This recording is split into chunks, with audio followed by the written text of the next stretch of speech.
6 months had transformed Nazarick from desperate refugees into something the Ultima Segmentum couldn't ignore, a functional polity that defied every standard classification the Imperium possessed.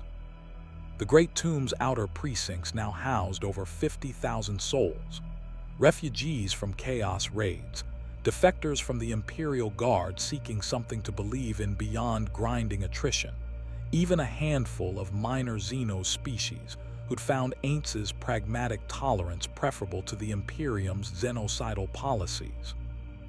AINZ stood in what had become Nazarick's diplomatic hall, formerly the third floor's arena, now converted into something approximating a throne room suitable for receiving ambassadors. He'd grown accustomed to the weight of responsibility, though comfortable would be overstating it. Suzuki Satoru still existed beneath the undead facade, still panicked internally at every major decision, but 6 months of survival in the 41st millennium had taught him something valuable. Perfection was impossible, but adequacy combined with genuine effort could suffice. The agricultural output from Hydroponics Section 7 has increased by 32%, Demiurge reported, his tail swishing with satisfaction as he reviewed data slates that combined Imperial technology with Nazarick's magical augmentation. The refugees have adapted remarkably well to our governance structure. Several have even begun requesting formalized citizenship oaths. Citizenship, AINZ repeated, the word feeling strange in his skeletal mouth. In the New World, they'd ruled through fear and overwhelming power. Here, people were choosing to join Nazarick. Demiurge, have we established the vetting protocols I requested? I don't want another chaos cult incident. The memory of the Nurgle infestation 3 months prior still haunted him. They'd caught it early. Demiurge's intelligence network was frighteningly effective. But the fact that chaos corruption could infiltrate through refugees seeking genuine sanctuary had been a brutal lesson. 17 people had required purging before the taint spread. AINZ had attended every execution personally, forcing himself to witness the cost of his decisions. Extensively, AINZ Sama. Every applicant undergoes psychic screening by our Imperial allies, magical analysis by the Pleiades, and a 3-month probationary period during which their behavior is monitored. It is not foolproof. Nothing in this universe is, but it is thorough. Before AINZ could respond, alarms began blaring throughout Nazarick. Not the standard intrusion alerts, but something different. A frequency that indicated massive energy displacement detected by their auger arrays. "Report," AINZ commanded, his voice carrying through the mental link to all floor guardians simultaneously. Albedo's response came immediately, her mental voice tight with concern. "AINZ Sama, we're detecting massive power fluctuations from Vornak IV's moon. The readings they're similar to what we'd classify as necromantic energy, but on a scale that dwarfs anything Nazarick can produce. And the signature is ancient, millions of years ancient." AINZ felt his emotion suppression activate.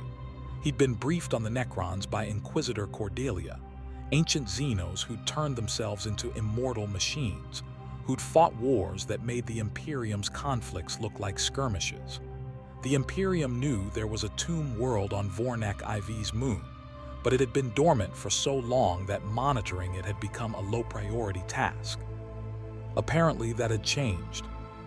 "All floor guardians to defensive positions," AINZ ordered. "Demiurge, contact our Imperial liaisons immediately, and someone get me a direct visual feed of that moon."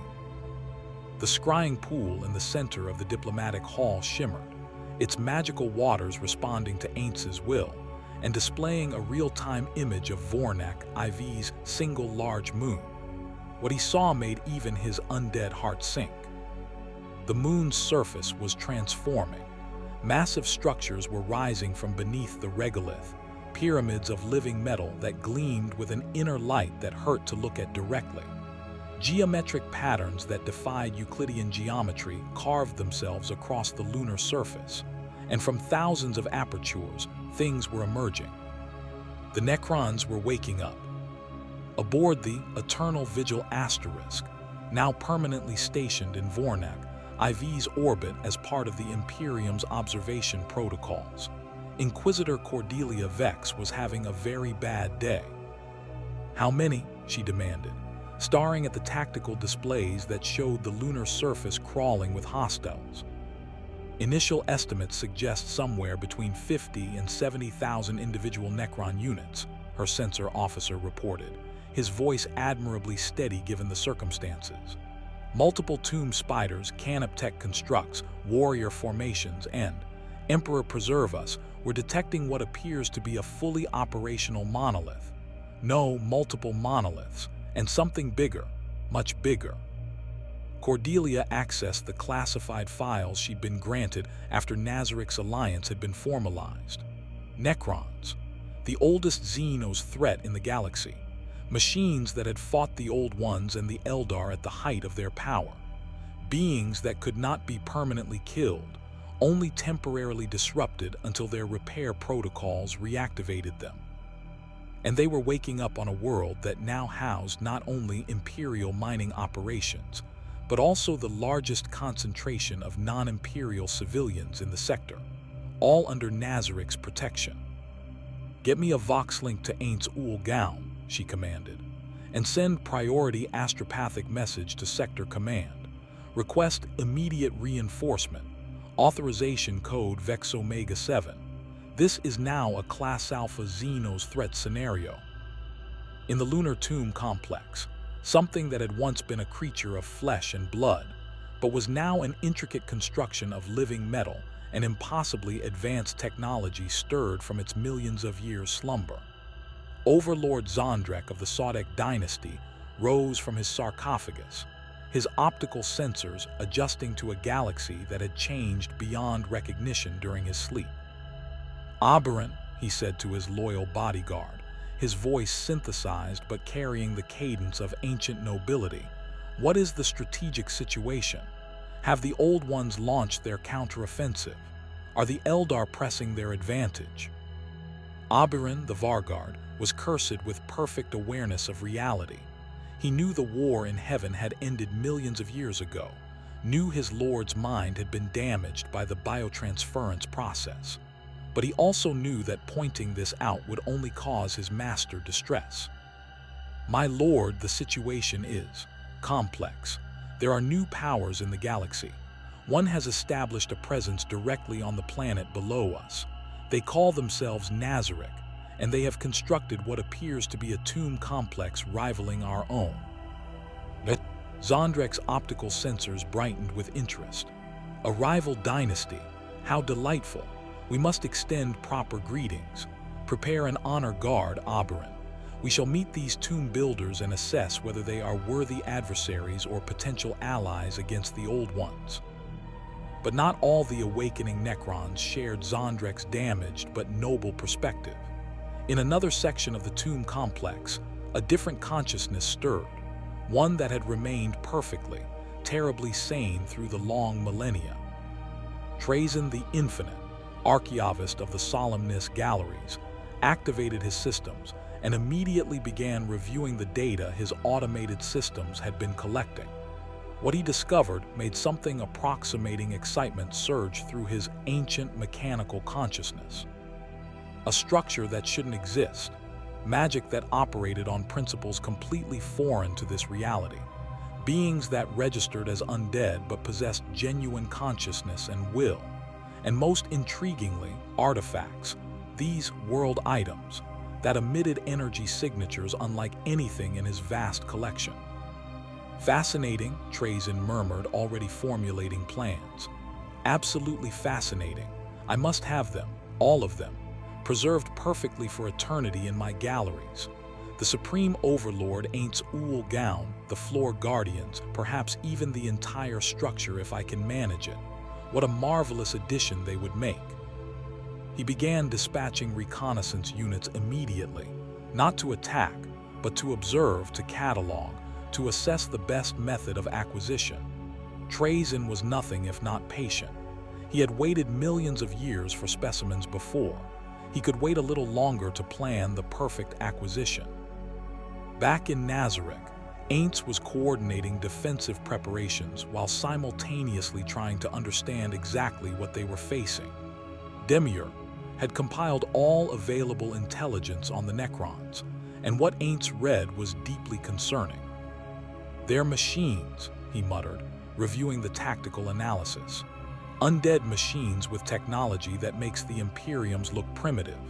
Their Gauss weapons molecularly disassemble targets. They can teleport. They regenerate from damage.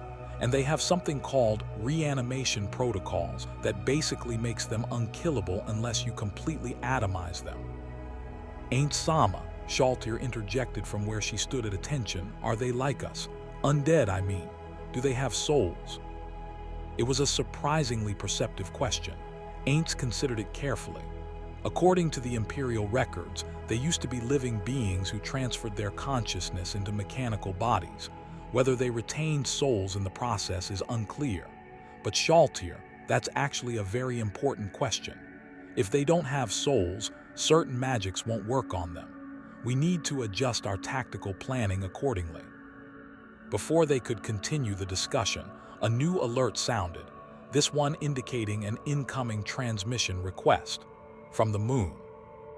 AINZ exchanged glances with his assembled floor guardians, then nodded. "Accept it. Let's see what the Necrons want."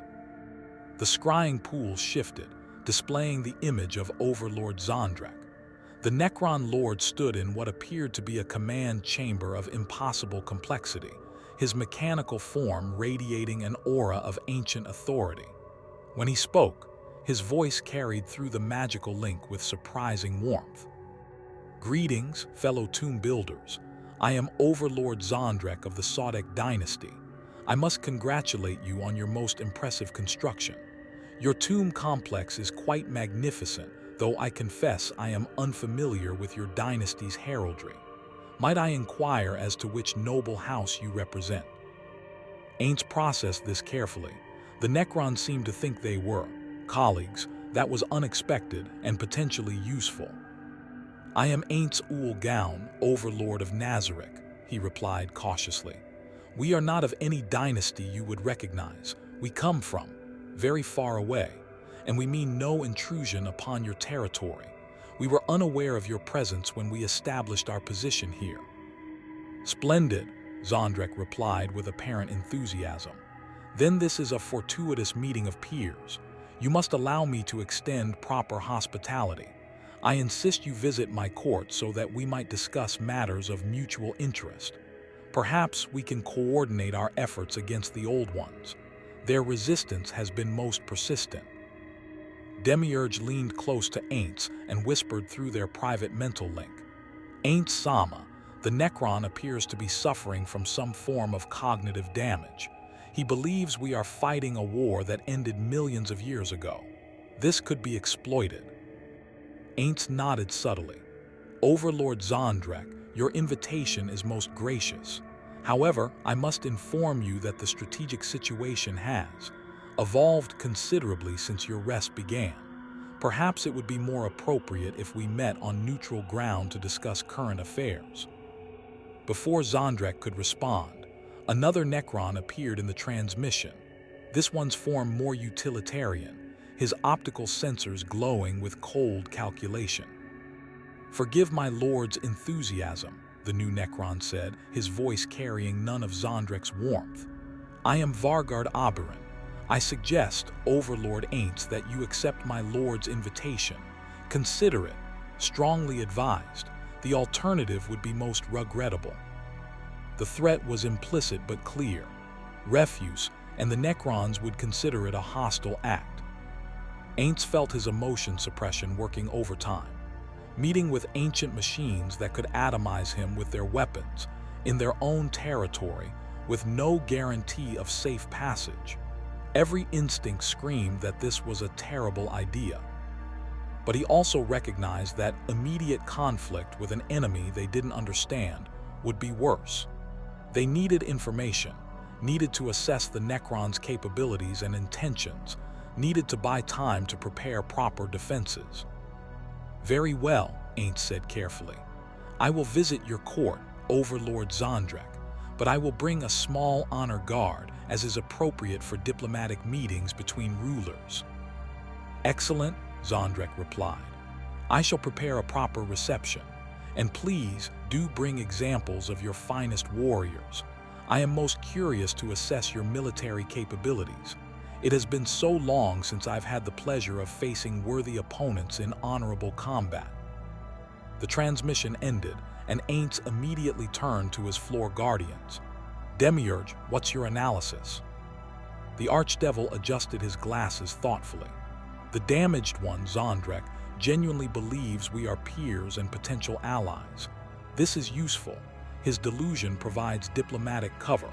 However, the bodyguard is fully aware of reality and was issuing a threat. They want to assess our strength, possibly our weaknesses. This is an intelligence-gathering mission disguised as diplomacy, which means it's also an opportunity for us to gather intelligence on them," AINZ concluded.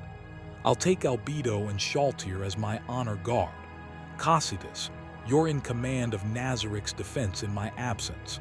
If this is a trap and we don't return, do not attempt a rescue. Seal Nazarick and focus on protecting our people." "Ain't Sama," Albedo protested immediately. "You cannot seriously be considering walking into a Necron tomb complex with minimal protection.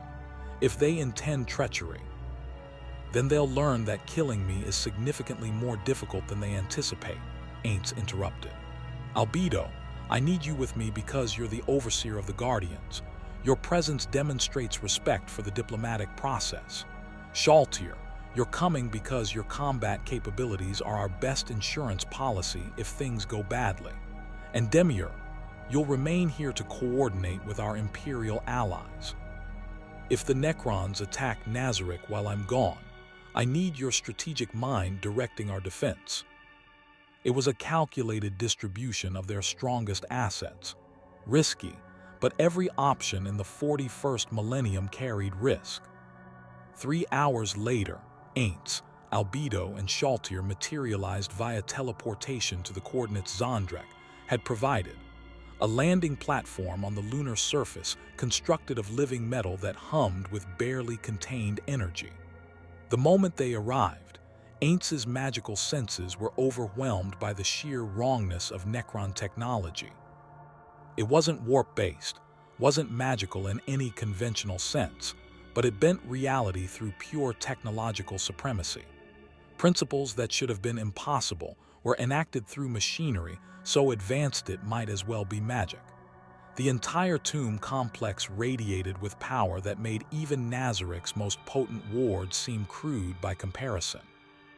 An honor guard of Necron Lichguard awaited them, massive constructs wielding war scythes that could probably cleave through power armor like paper. They stood in perfect formation, absolutely motionless, their optical sensors tracking the newcomers with machine precision. "Welcome, honored guests," Nazarick appeared, flanked by ABADDON and several other Necron nobles whose names AINZ didn't recognize. "Please follow me. I have prepared a proper reception in my court. We have much to discuss." As they walked through corridors of living metal that rearranged themselves to accommodate their passage, AINZ studied everything carefully. The technology here was beyond anything he'd encountered in either the New World or the 40K universe so far. Every surface was inscribed with nanotechnology, so refined it appeared organic. Weapon systems tracked them from concealed positions.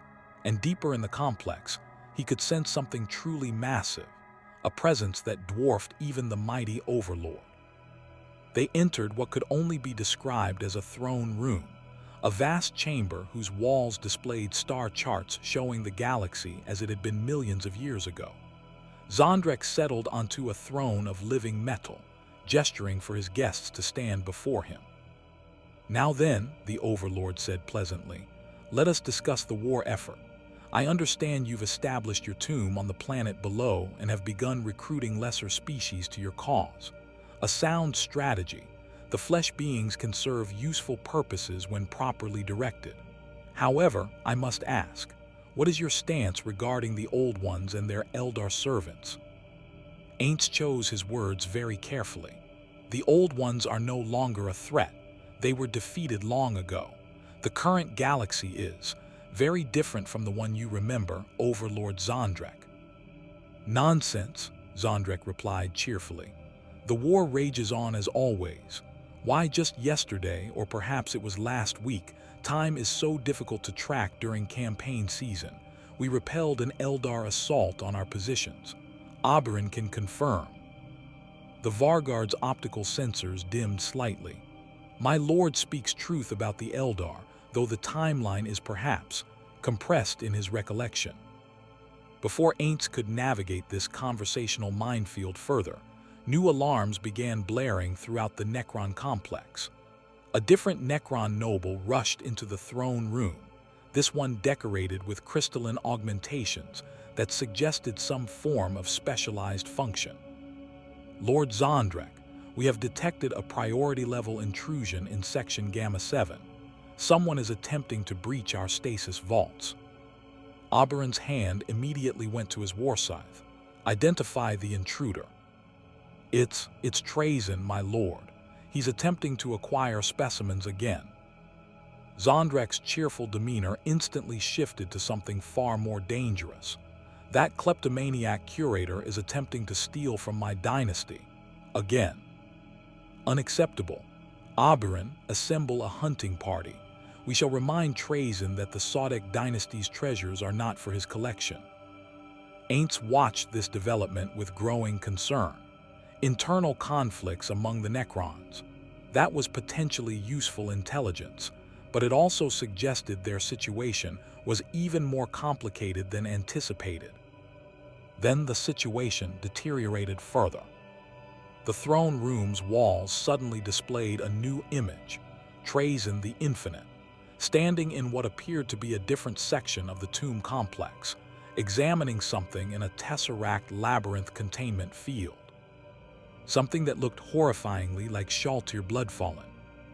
Fascinating specimen, Trazyn was saying, apparently unaware he was being broadcast to the throne room. Undead vampiric entity from outside this reality, displaying remarkable resilience to temporal stasis fields. The preservation potential is extraordinary. I simply must add her to my galleries. AINZ felt his emotion suppression fail completely for exactly 1 second, pure rage flooding through his consciousness, before the magical dampening reasserted itself. But that 1 second was enough.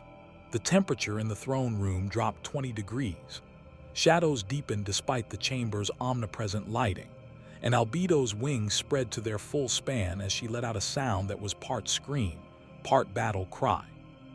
He took Shalltear. The words came out flat, emotionless, but carried more threat than any amount of theatrical fury could have conveyed. Zondrack observed this with interest. Ah, I see Trazyn has acquired one of your subordinates. Most unfortunate. However, this presents an opportunity. We both have grievances against the Archaeovist. Perhaps we might coordinate our efforts.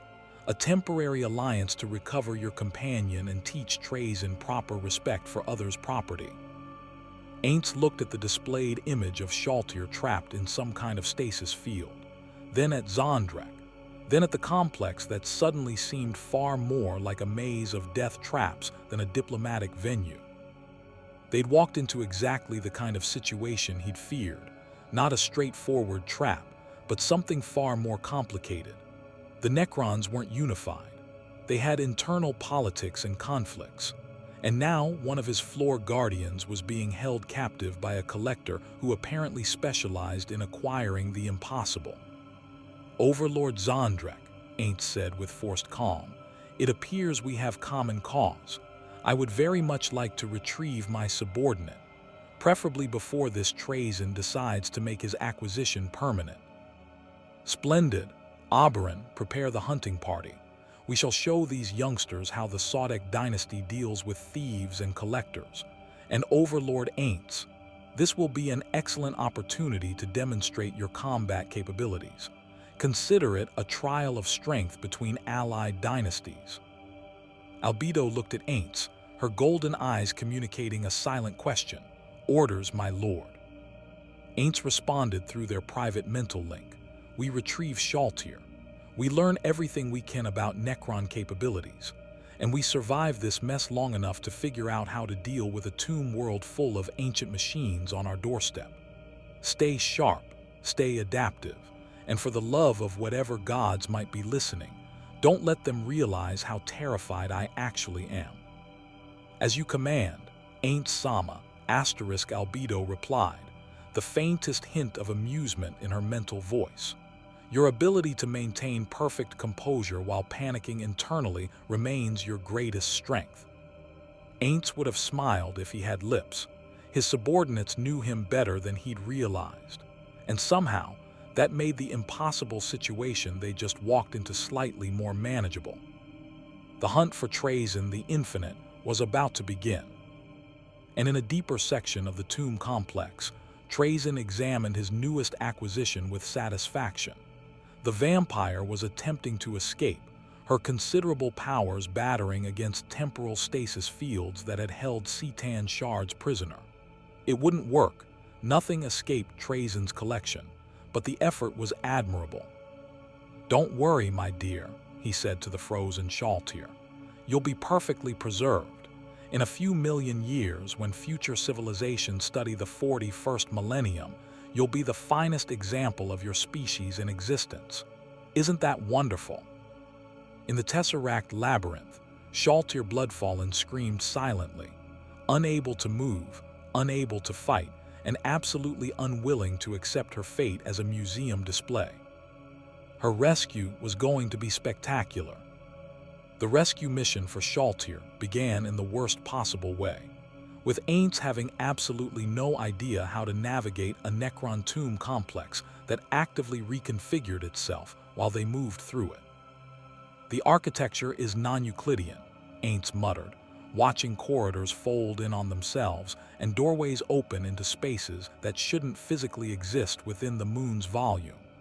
"It's like the entire structure exists partially in a different dimension." "Not dimension, Overlord AINZ," Oberyn corrected as he led the hunting party, which consisted of Nazarick, a dozen Lichguard, AINZ, and a barely restrained Albedo. "The tomb utilizes compressed spatial matrices. What you perceive as a corridor of 50 meters may actually contain 10 kilometers of space, folded and compacted through technologies your species cannot yet comprehend."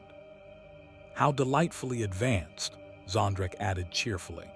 "Though I must say, your magical capabilities are quite impressive in their own right. That teleportation spell you used earlier, very efficient if somewhat crude in its dimensional manipulation. The old ones would have appreciated such innovation." AINZ decided not to correct Nazarick's timeline again. The damaged Necron Lord seemed genuinely helpful despite his cognitive issues, and maintaining that goodwill was strategically valuable. Instead, he focused on the more immediate problem. "How do we locate Trazyn in a structure that's this flexible?" "With difficulty," Oberyn replied bluntly.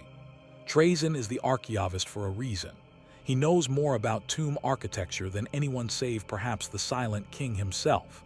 He will have anticipated pursuit and prepared contingencies.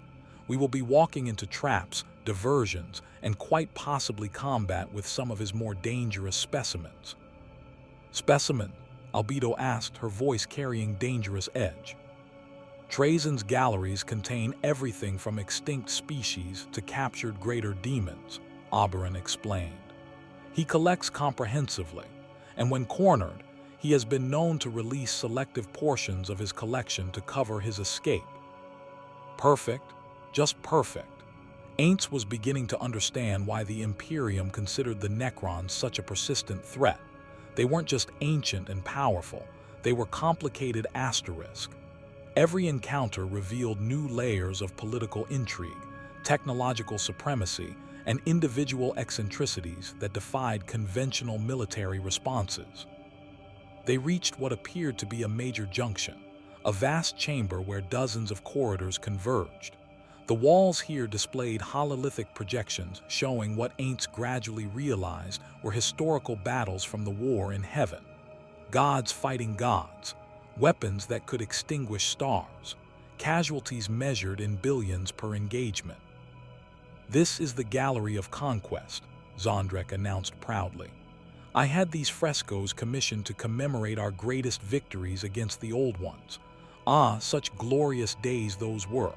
The clash of empires, the test of strategic brilliance, the— My lord, Oberyn interrupted gently, Trazyn's trail leads through the stasis archives. We should proceed. But as they moved toward the indicated corridor, the chamber's lighting shifted. What had been the sterile green luminescence of Necron technology became something warmer, more theatrical. And then a hololithic projection materialized in the center of the chamber, Trazyn the Infinite, displayed at 3 times life size. Nazarick, dear fellow, must we really do this again? Trazyn's voice carried the tone of someone addressing an old acquaintance rather than a rival. You know perfectly well that anything I've acquired is for the good of historical preservation.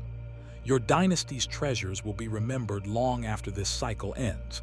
Isn't that what truly matters? You have my floor, Guardian. AINZ's voice cut through Trazyn's speech with the precision of a surgical blade.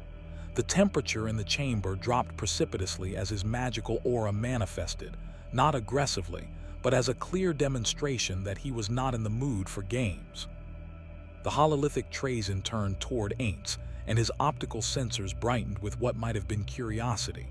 Ah, the Supreme Overlord himself. Wonderful. You've saved me the trouble of acquiring you separately. I have so many questions about your nature. How does consciousness persist in an undead form without warp connection? What principles govern your magic if not the immaterium? And those marvelous artifacts you possess, world items I believe you call them. The energy signatures are fascinating. You have 10 seconds to return Shalltear Bloodfallen, AINZ stated flatly. After that, I will demonstrate exactly what my marvelous artifacts can do to Necron infrastructure. And Trazyn, I don't care about historical preservation. I care about my people. How refreshingly primitive, Trazyn replied, but his tone suggested genuine interest rather than condescension. Very well, a negotiation then. I propose a trade, your vampire subordinate for one of your world items. Just one for my collection. Think of it as contributing to galactic history. Millions of years from now, future civilizations will study that artifact and— Greater teleportation, AINZ cast, ignoring Trazyn's speech entirely. The spell activated, its parameters set to lock onto Shalltear's unique energy signature. In Yggdrasil, greater teleportation could bypass most protections and retrieve party members from almost any location. In the 40K universe, against Necron stasis technology, it failed, but not completely. The spell made contact with Shalltear for exactly 0.3 seconds before Necron temporal locks reasserted themselves. But in that brief window, AINZ established a connection, not enough to teleport her out, but enough to pinpoint her exact location and confirm she was physically unharmed. More importantly, the spell's failure told him something critical. Necron stasis technology could be challenged by Yggdrasil magic, even if it couldn't be completely overcome, which meant retrieval was possible, just significantly more difficult than anticipated. Interesting, Trazyn said, his hololithic projection leaning forward with apparent fascination. Your magic did something my systems registered as a temporal intrusion. Crude, but effective enough to warrant analysis. I'm revising my offer. If you teach me the principles behind your magic system, I'll return your subordinate unharmed. Counteroffer, AINZ replied coldly. You return Shalltear immediately, and I don't systematically dismantle your collection piece by piece until I find her myself. You couldn't possibly. Reality slash. The spell manifested as a tear in space itself, one of AINZ's most powerful attacks, capable of bypassing most defenses by attacking the fundamental structure of reality. He aimed it not at Trazyn's hololithic projection, but at the chamber's wall, specifically at a section displaying what appeared to be historical artifacts in stasis fields. The reality slash carved through Necron living metal like it was paper.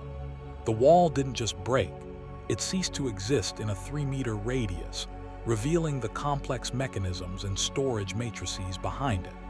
Several stasis fields flickered, and AINZ caught a glimpse of the treasures they contained before automated repair systems activated. The hololithic Trazyn was silent for a moment.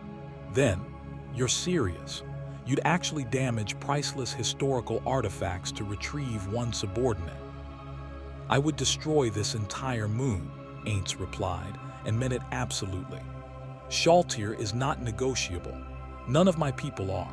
Return her or discover exactly how destructive someone from outside your reality can be when properly motivated." Nazarick, who had been observing this exchange with interest, suddenly laughed, a synthesized sound that somehow carried genuine mirth. "Oh, I like you, Overlord AINZ. Such fierce loyalty to your subordinates. It reminds me of the old days when commanders would lead from the front and die beside their warriors. Trazyn, you old rust bucket, you finally found someone who won't tolerate your collection obsession. This is delightful." "My lord, perhaps we should," ABADDON began. No, ABADDON. Let me enjoy this. Trazyn needs someone to challenge his assumptions occasionally. It keeps him from becoming completely insufferable. The hololithic projection flickered, and when it stabilized, Trazyn's posture had shifted subtly, less theatrical showman, more calculating strategist. "Very well, your determination is noted, but understand this, Overlord AINZ, I will have something from you eventually. Your nature is too unique to ignore, too valuable historically to leave unexamined. This isn't over." "Then let's continue it with Shalltear returned to me," AINZ countered. "After that, if you want to negotiate for information or artifacts, we can discuss terms like civilized beings, but not while you're holding my subordinate hostage." Another moment of silence. Then Trazyn's projection gestured, and a doorway opened in the chamber's far wall, a portal edged with temporal distortion that looked distinctly unstable.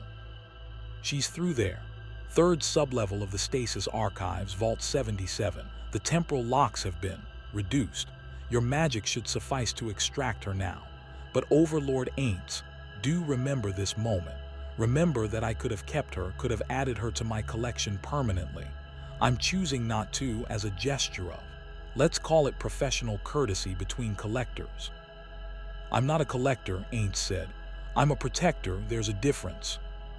"Is there?"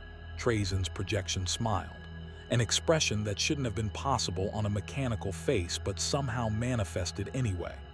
"You gather individuals to your cause. You preserve them against a hostile universe. You create a sanctuary where they can exist beyond their natural lifespans. How is that fundamentally different from what I do?" The hololithic projection vanished before AINZ could respond, leaving that question hanging in the recycled air. Albedo moved immediately toward the portal, but AINZ caught her arm. "Wait, this could be a trap." "AINZ-sama, Shalltear is through there.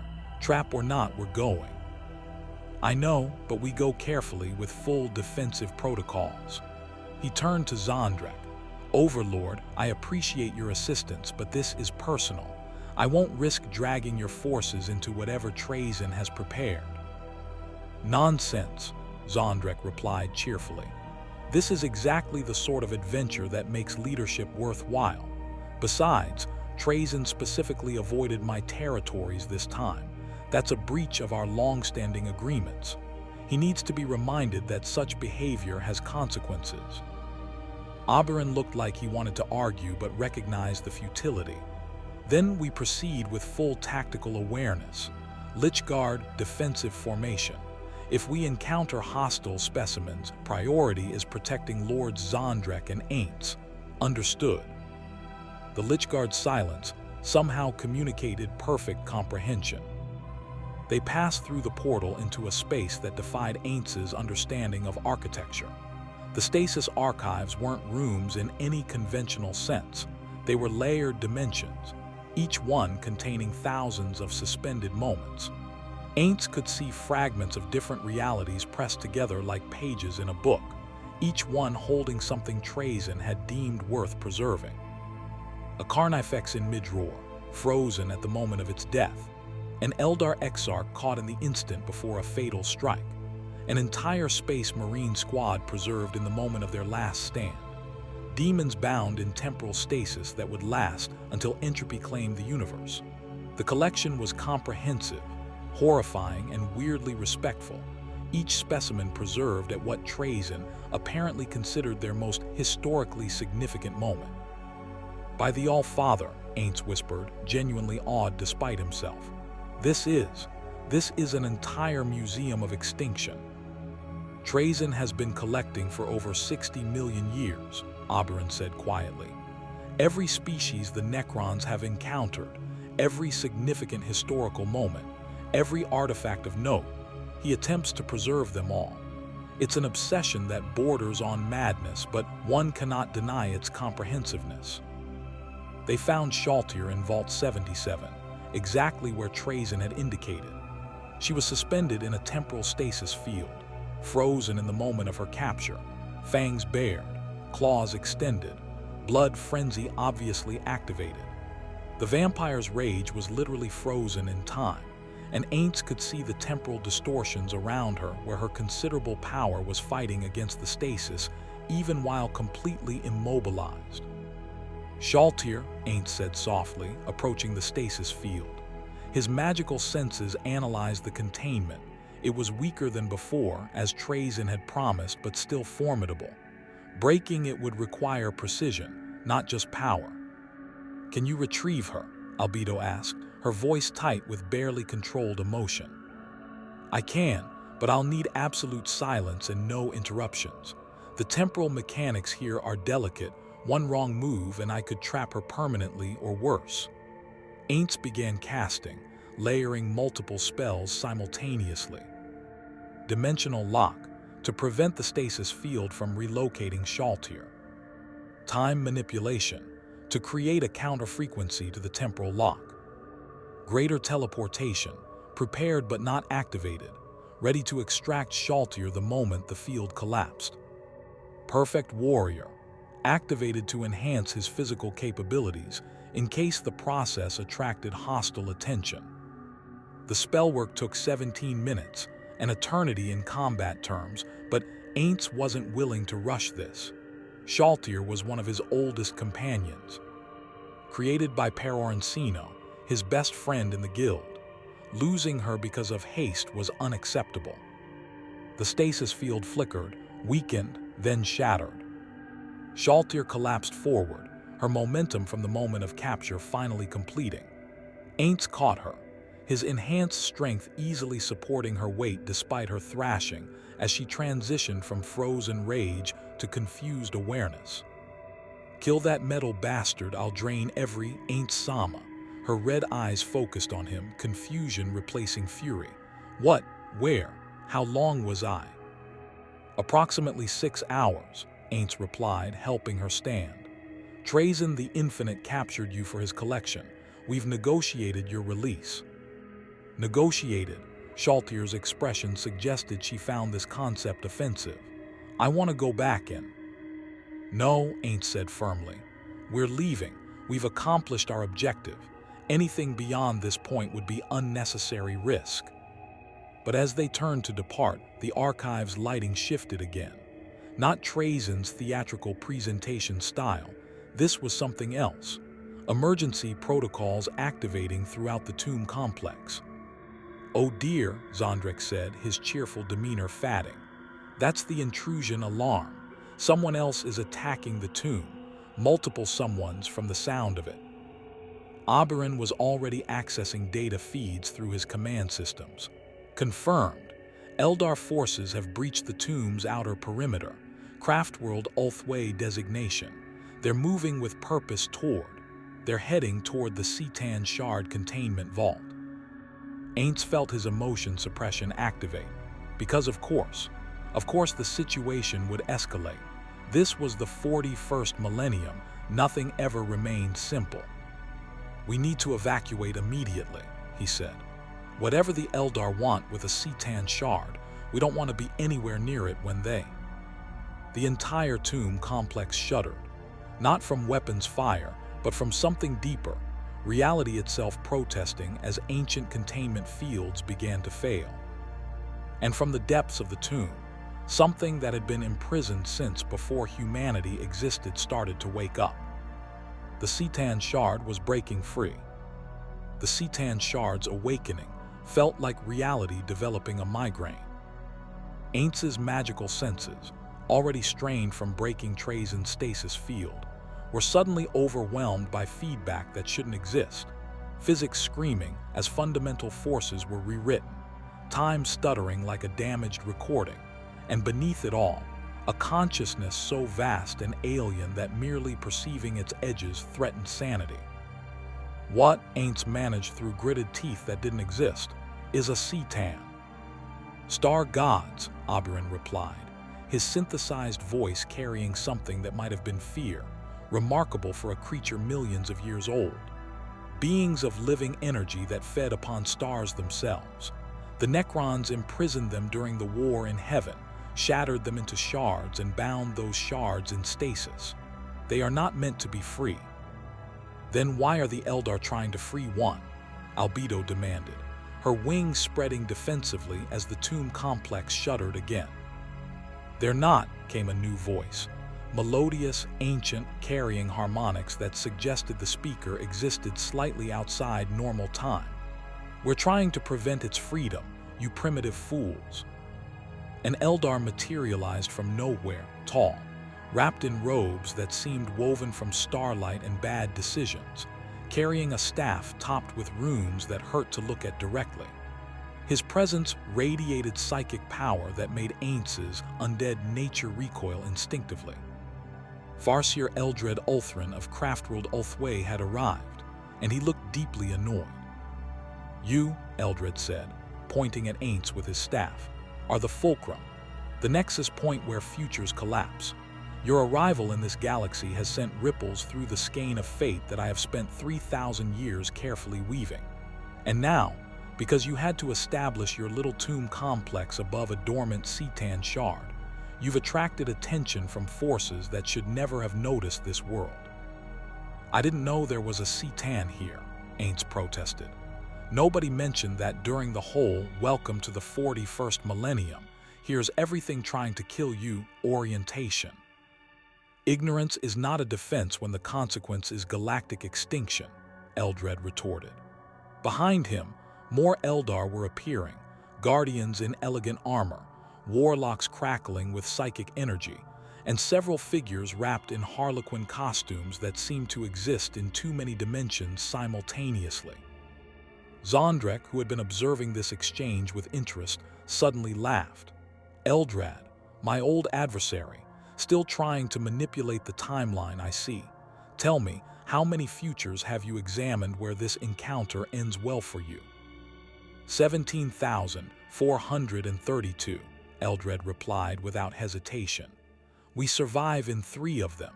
Your tomb complex is destroyed in all but 1, and in every single future, AINZ OOAL Gown's choices determine whether this sector burns or endures.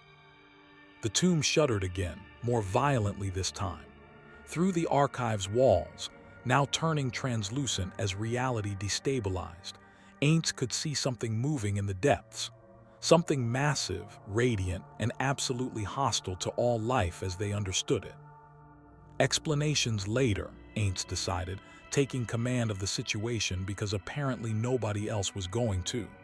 Priorities now. First, what is this C'tan shard capable of? Second, why is it waking up? Third, how do we stop it? The burning one, ABADDON supplied grimly. A shard of the C'tan known for consuming matter and converting it to pure energy. Capabilities include molecular disintegration, stellar manipulation if fully powered, and immunity to most conventional weapons. It's waking because your world items emit energy signatures that resonate with C'tan essence, Eldrad interrupted. The artifacts you carry operate on principles that predate this reality's current physical laws. The C'tan recognizes them as kindred power and seeks to consume them to restore its full strength. AINZ felt his emotion suppression working overtime.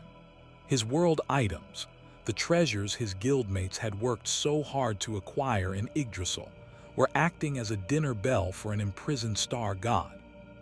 "How long do we have?" he asked. "The containment fields are already failing," one of the Eldar warlocks reported, consulting what appeared to be runes floating in the air before him.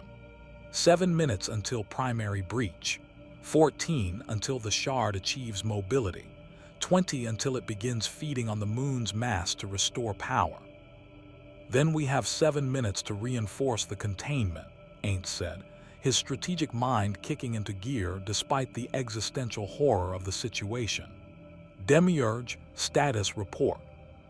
The mental link activated, and Demiurge's voice carried unusual strain. "AINZ-sama, we're detecting massive energy spikes from the lunar surface. Multiple factions are mobilizing. The Imperial fleet is preparing for possible orbital bombardment. Tau forces have just translated into the system and are demanding explanations. And I'm picking up warp signatures that suggest chaos is also taking interest. Whatever is happening, you've attracted the entire sector's attention." Perfect, just perfect.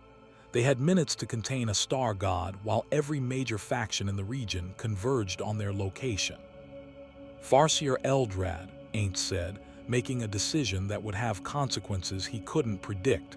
"I'm open to temporary alliance. What do you need from me?" The ancient Eldar studied AINZ with eyes that had witnessed the fall of empires and the birth of gods. Surprising. Most Monkeith require extensive convincing before accepting Eldar assistance. "Very well. I need access to your strongest reality manipulation abilities. The Cetan Shard's prison operates on principles of forced dimensional compression. It can only be reinforced through simultaneous assault on multiple dimensional frequencies. My warlocks will handle psychic containment. Your magic, which operates outside the warp, can shore up the physical barriers." "AINZ-sama," Albedo interjected urgently, "we cannot trust the Xenos. This could be a trap to weaken us while—" "We don't have time for paranoia," AINZ cut her off. "If this Cetan breaks free, everyone dies, including us. Pragmatism over pride, Albedo, always." He turned to Zondrek and Oberyn. "Overlord, I need your tomb's defensive systems at full power. Can you reinforce the containment vault?" "Already initiating protocols," Oberyn replied, his tactical genius apparently overriding any objections to cooperating with the Eldar. "However, our systems were designed to contain a dormant shard, not an awakening one. We can buy minutes, not hours." "Minutes are enough," AINZ said with more confidence than he felt. "Shalltear, you're still recovering. Fall back to the extraction point and coordinate with Demiurge. Albedo, you're with me. If this goes wrong, I need you to evacuate everyone and seal Nazarick. No heroic rescue attempts, understood?" "AINZ-sama, I cannot." "That's an order," AINZ said, his voice carrying the weight of absolute authority. "Not a request. Protect our people, Albedo. That's always the priority." Albedo's golden eyes blazed with emotion, fear, loyalty, and something deeper, but she nodded. "As you command. But AINZ-sama, don't you dare die on me. I will drag your soul back from wherever it goes if I have to." Despite everything, AINZ felt something warm in his chest, quickly suppressed by his emotion dampening, but present nonetheless. His subordinates' loyalty wasn't just programmed devotion anymore. It had evolved into something genuine. The extraction team departed through a portal Eldrad provided, leaving AINZ with the Farseer, 2 warlocks, Zondrek, Oberyn, a squad of Lichguard, and several Harlequins who hadn't spoken but whose presence radiated barely controlled violence. "Right," AINZ said, summoning his staff and feeling his magical reserves. "Let's go imprisonment a star god, because apparently that's my life now." They descended into the tomb's deepest levels, and with each step, reality became more negotiable. The walls here weren't solid. They phased between states of matter, solid and liquid and plasma and stranger things AINZ had no names for. The temperature fluctuated wildly, from absolute zero to the heart of a furnace and back within seconds.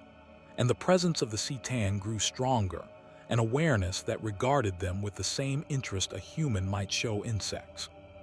The containment vault was a sphere 50 meters in diameter, its walls inscribed with technologies and sorceries from a dozen extinct civilizations. At its center, suspended in overlapping fields of force, probability, and twisted spacetime, hung the C'tan shard. It was beautiful in the way a supernova is beautiful, radiant, terrible, and absolutely lethal. The shard appeared as a humanoid figure wreathed in flames that burned across multiple spectrums simultaneously. Its eyes, if they were eyes, held the cold calculation of a predator that had fed on stars for eons before developing anything resembling consciousness. And those eyes fixed on AINZ with immediate, intense interest. Outsider, the C'tan's voice resonated not through sound, but through direct manipulation of the fabric of reality. You carry fragments of the old laws, the principles that existed before this reality's current iteration. Give them to me. Absolutely not, AINZ replied, surprised at how steady his voice sounded. Those fragments aren't for sale, trade, or consumption. Also, you're staying in that prison. You cannot contain me. I am the Burning One. I have CONSUMED entire stellar clusters. Your resistance is meaningless. Heard that before, AINZ muttered. Usually from people or things that are about to learn the hard way that meaningless resistance is kind of my specialty. He began casting. Layering spells in a sequence Demiurge had helped him develop for exactly this kind of situation. Reality manipulation on a scale that would have been impossible in Yggdrasil, but was merely extremely difficult in the 40K universe. Reality slash times 3 to create dimensional anchors. Perfect unknowable, inverted to make the containment field more real than the space around it. Time manipulation to slow temporal flow within the sphere. Greater lethal converted to greater binding through meta magic. Wish upon a star, prepared as emergency failsafe. Simultaneously, Eldrad and his warlocks began their own work. Psychic energy flooded the chamber, not attacking the C'tan but reinforcing the prison around it. Runes appeared in the air, ancient symbols from the Eldar's height of power, when they had been masters of the galaxy before their fall. The Necrons added their own contribution. Oberon-activated systems that had lain dormant for millions of years, technological marvels that made the Imperium's best look like children's toys. Gauss beams configured not to destroy, but to contain. Quantum shackles that bound the C'tan's essence to specific locations in spacetime. Probability engines that made escape progressively less likely with each calculation cycle. For 7 minutes, 3 of the galaxy's most advanced civilizations, plus 1 undead overlord from outside reality, worked in unprecedented cooperation to contain a being that had once been worshipped as a god. The C'tan fought back. Reality within the vault began folding in on itself. Temperature spiked to levels that should have vaporized everything present. The laws of physics became suggestions as the star god attempted to rewrite local spacetime to favor its escape. AINZ felt his magical reserves depleting at alarming rates. His spells were holding, but barely. The C'tan's power was beyond anything he'd faced. It made the Chaos Sorcerer Malachi look like an amateur, made the Tyranid Swarm Lord seem manageable. This was a being that had existed since the universe was young, and it was not accustomed to being denied. It is futile, the C'tan declared. You merely delay the inevitable. When I am free, and I will be free, I will consume your worlds, your stars, your very essence. The outsider's ARTIFACTS will be mine. You know what? AINZ said, his emotion suppression failing momentarily as genuine anger broke through. I'm tired of ancient cosmic entities threatening me and mine. First chaos gods, then the Tyranid hive mind, now you. Everyone in this universe seems to think they're entitled to take what they want from others just because they're old and powerful. Well, here's a revelation. I'm not from this universe. I don't care about your seniority. And I absolutely refuse to be intimidated by another oversized cosmic bully. He channeled more power into his spells, drawing on reserves he'd been keeping in emergency reserve. His consciousness touched something he'd been avoiding since arriving in the 40K universe, the world item Wish Upon a Star, the most powerful artifact he possessed. In Yggdrasil, it granted a single reality-altering wish at the cost of tremendous experience points. In this universe, he had no idea what it would cost or what it could accomplish, but the C'tan wanted his world items. Fine, let it see what they could really do. I wish, AINZ said clearly, pouring his will into the artifact, for this C'tan shard to remain imprisoned in this containment vault, unable to escape through any means, until such time as the last star in this galaxy burns out. The world item activated. Reality screamed. The cost was immediate and devastating. AINZ felt 5 levels worth of power ripped from his essence, vanishing into whatever mechanism made world items function. In Yggdrasil terms, he just lost weeks of grinding in a single instant. But the effect? The containment vault didn't just strengthen, it transformed. The temporary prison became something permanent, woven into the fundamental structure of reality itself. The C'tan's struggles became weaker, not because its power diminished, but because the concept of escape stopped being applicable to its situation. Eldrad staggered back, his psychic senses clearly overwhelmed. What did you just do? Solved the problem, AINZ replied, feeling exhaustion settle over him despite his undead nature. Permanently. That shard isn't going anywhere until stellar evolution runs its course. You dare, the C'tan began. Yes, AINZ interrupted. I dare. Get comfortable burning one. You've got a few billion years to think about why threatening people's treasured possessions is a bad idea. The C'tan's response was a roar of pure rage that shook the entire tomb complex. But it was impotent fury, the tantrum of something that had just discovered it was well and truly trapped. Nazarick, who had been observing the entire process with interest, began applauding, a strange gesture from a mechanical body that shouldn't need such expressions. Marvelous, simply marvelous. Overlord AINZ, you continue to surprise. Using an artifact to create a permanent prison, the old ones would have been impressed by such ingenuity. ABADDON was less enthusiastic. You've bound one of the most dangerous entities in the galaxy using unknown artifacts and magic we don't understand. The ramifications of this action are unpredictable. But effective, AINZ countered. The C'tan is contained, that was the objective. Eldrad approached slowly, his ancient eyes studying AINZ with new intensity. You've just demonstrated power that rivals what the old ones once wielded. Do you understand what that means? Every faction in the galaxy will want to either ally with you or destroy you. There is no middle ground when you can imprison C'tan shards with a wish. Then they'll have to get in line, AINZ replied, too tired to be diplomatic.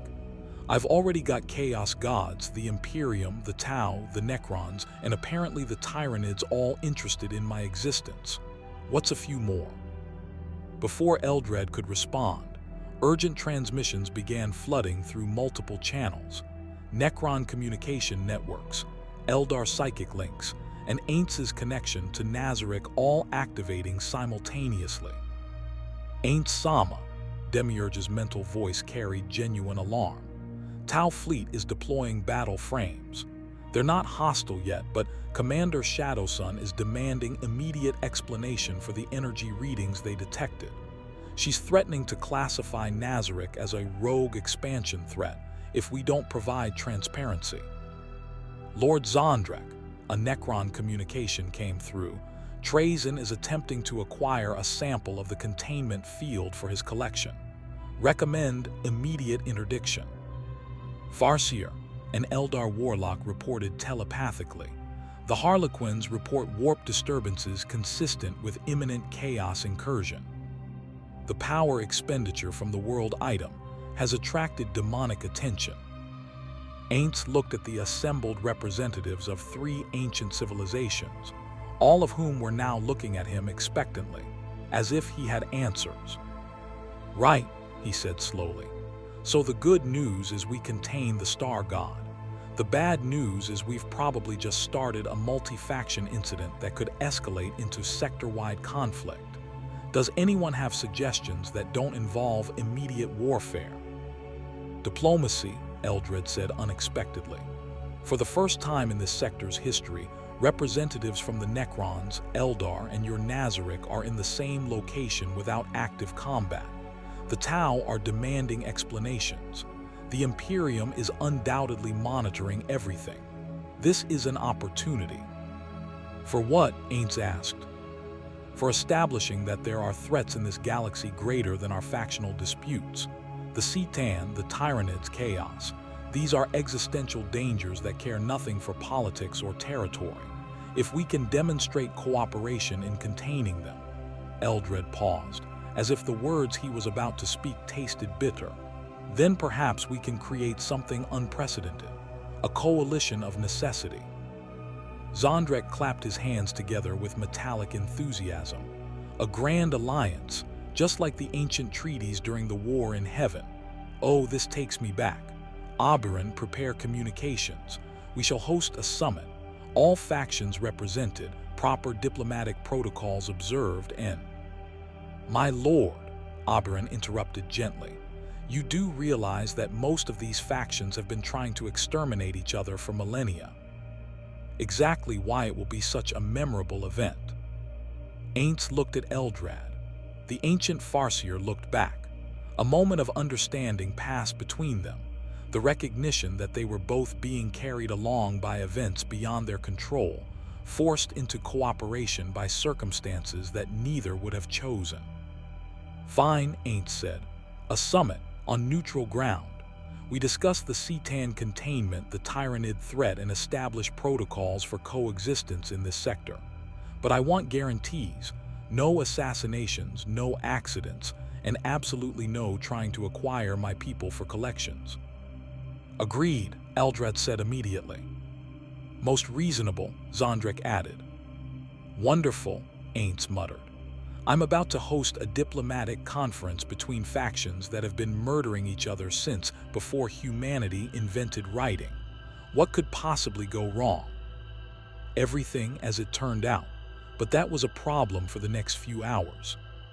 For now, against all probability, they had contained a C'tan shard, prevented multiple extinctions, and accidentally created the conditions for the most unlikely alliance in 40K history. AINZ OOAL was beginning to suspect the universe had a very dark sense of humor. The summit convened 3 days later in what Demiurge had diplomatically termed neutral territory, a cleared section of Vornak IV's surface equidistant from Nazarick, the Necron tomb complex, and the Imperial garrison, with Eldar webway portals positioned for rapid evacuation if negotiations deteriorated into violence, which, given the attendees, seemed statistically likely. AINZ stood in what had been hastily constructed as a diplomatic pavilion, watching through magical scrying as representatives from 6 major factions arrived simultaneously. The coordination alone was impressive. Getting this many mutually hostile powers to agree on anything, even a meeting time, had required 72 hours of continuous negotiation that had left Demiurge exhausted and albedo threatening to kill several ambassadors. "Status report," AINZ commanded through the mental link. Demiurge's voice carried the strained patience of someone who'd been dealing with bureaucratic nightmares for days.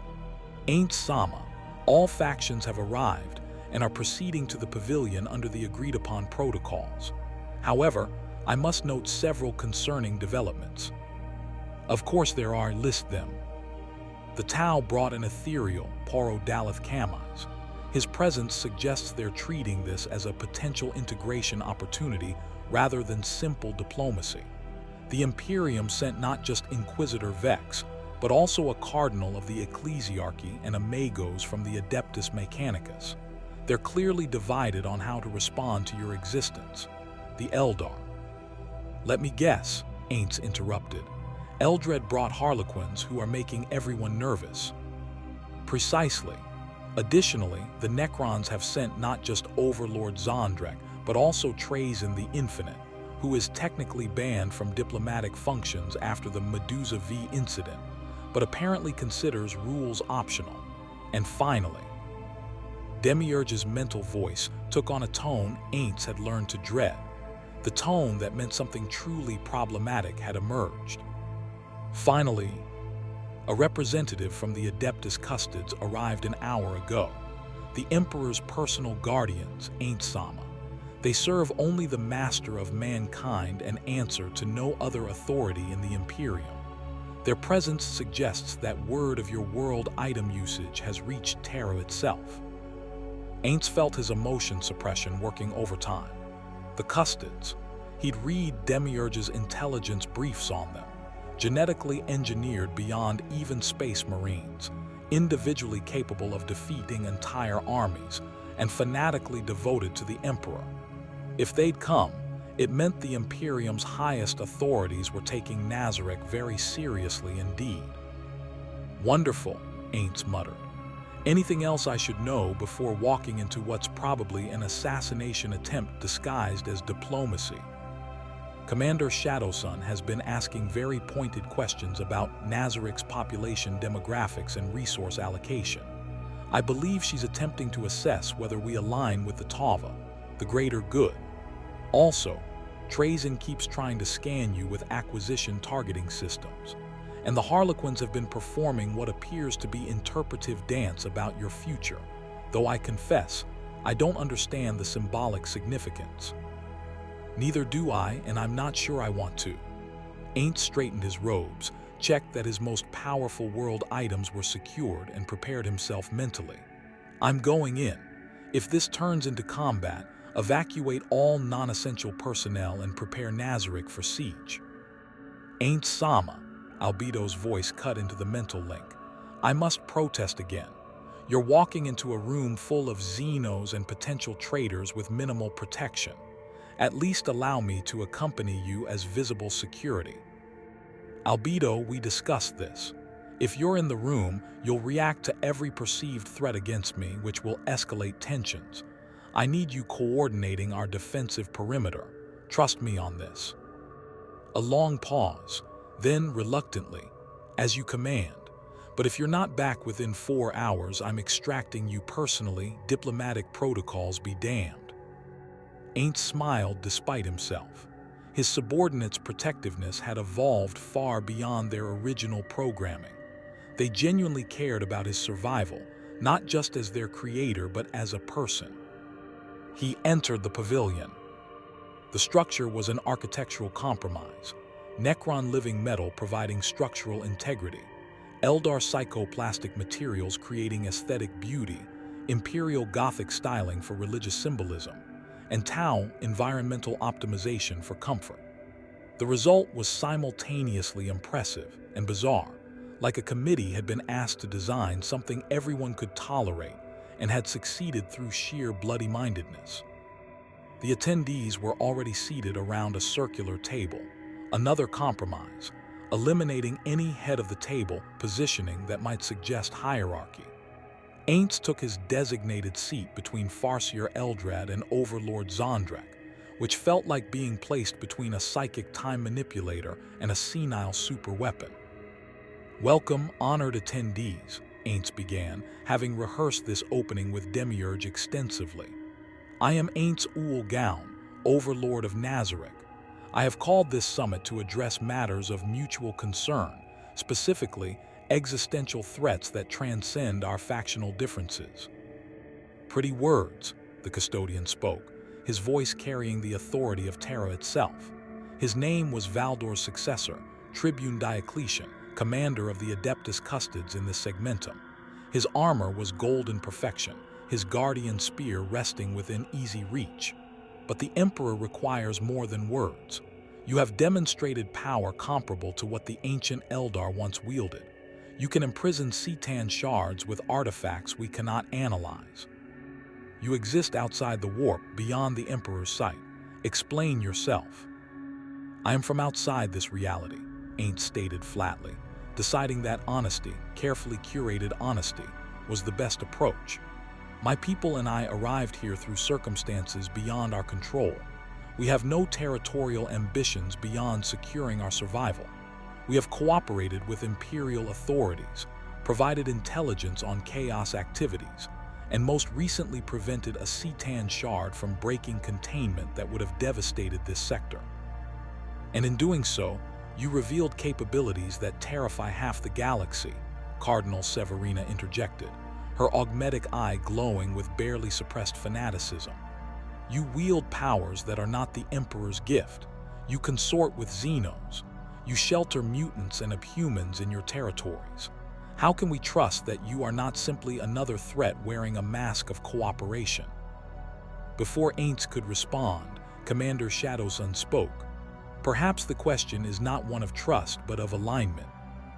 The greater good teaches that all species can contribute to collective prosperity when they subordinate individual ambition to communal benefit. Nazarick has demonstrated multi-species cooperation. This suggests potential compatibility with the Tava. Perhaps what you lack is proper philosophical framework." "The Tau cannot be trusted," the Magos, Logos Sigma 7, stated in a motionless binary cant that was automatically translated. "Their expansion threatens Imperium holdings. Their technology progresses at rates that violate acceptable paradigms. Nazarick should align with the Omnissiah's chosen, the Adeptus Mechanicus, who understand the sacred mysteries of technology." "All of you are thinking too small," Eldrad interrupted, his voice carrying psychic harmonics that made everyone's teeth ache. "The Tyranid hive fleets are converging on this sector. Not one fleet, three. Drawn by the psychic and energy signatures this world now emits. In 6 months, perhaps less, billions of ravening organisms will arrive seeking biomass to consume. Can any of your factions alone stop that?" The pavilion fell silent. AINZ let the silence stretch, understanding that Eldrad had just done him an enormous favor by redirecting the conversation from Nazarick's nature to the Tyranid threat. It was a classic negotiation tactic. Make the enemy you're facing more immediate than the suspicions you hold about potential allies. "The Farseer speaks truth," AINZ said quietly. "I have fought Tyranid vanguard organisms. They are unlike anything else in this galaxy. They adapt, they learn, they evolve in real time. Our victory against them was Pyrrhic at best.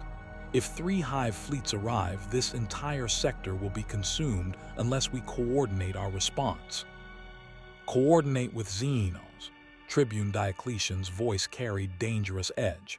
"The Emperor's doctrine is clear. Suffer not the alien to live. You ask us to betray 10,000 years of doctrine for temporary expedience.